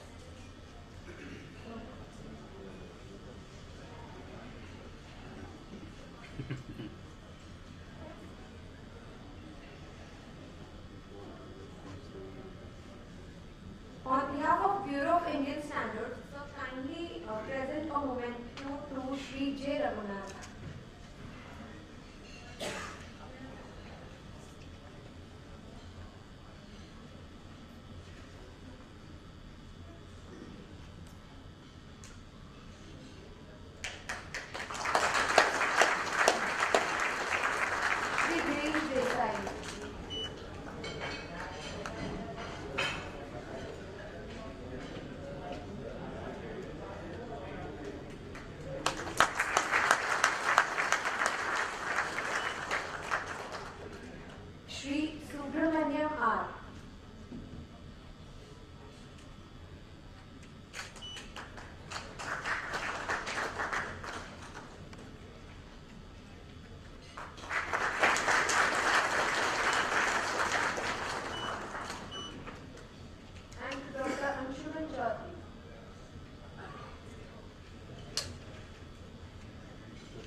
Thank you so much, sir. Now I invite Shri Hemant Are, Director, Management System Certification Section, to propose a vote of thanks.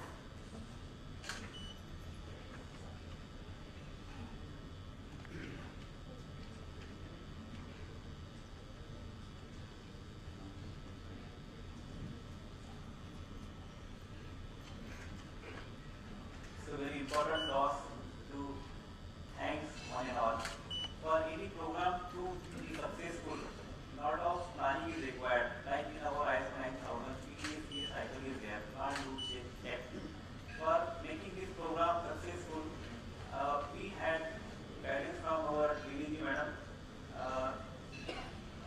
Tushar as hub, then Shri Amir Ujjaman, Shri Sanjay Vish, then all our team members, our colleagues, scientists, our scientists, then our all associates. And I am grateful and thanks to our dignitaries, Sri Ravikar Singhvi, who came here in the control of diesel metrology, and he made nice presentation regarding diesel metrology. And Sri Sanjay Mulkalwar, Director TAPS, he made presentation of our first atom power station, which was established in nearby then all dignitaries of industries, then our Anbadi centers who took time off from their busy schedule and came here and participated in our this program. BIS is celebrating 75 years of serving the nation, as India is also celebrating 75 years of independence. And this program was very unique in the sense that so many different participants were invited, and so many other different members like our hallmarking, ISO 9000 product certification representatives were invited, and they honored our invitation. They came here and they were part of our celebration. The activity started today morning. We had a quality run at our Juhudis. From there, this World Standard celebration. And after that, this quality connect, like we will be organizing door-to-door campaign about more than 15,000 door-to-door campaign. Our volunteers will be visiting door-to-door campaign, and they will be propagating about BIS, its activities, and how BIS is helping the society in getting ISI mark, how to check this fake ISI mark, how to check this hallmarking issue ID mark. Then thanks to our technical section members, dignitaries on the dais, Shri J. Raghunathji, Shri Girish Desai, Shri Subramanian, Dr. Amshuman Chaudhary. All these speakers presented the sustainable development goals. Like Reliance Industries, they are focusing on 14 sustainable development goals. Then our Supreme Industries, they are focusing on 4 industrial development goals. So one way or the other, all these speakers presented their talk on some way or the other sustainable development goals. Then thanks to all our members, like the management of this hotel for their nice presentation, and our photographer, and our faculty of EPS who also came here in this program, made this program.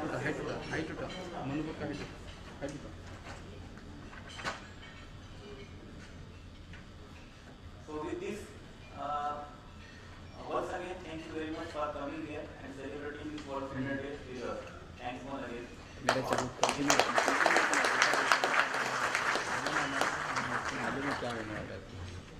Thank you, sir. Once again, I thank all the delegates for spending time with us on the World Standard Day. Now we'll close the program with national anthem, so I request all of you to rise for the same.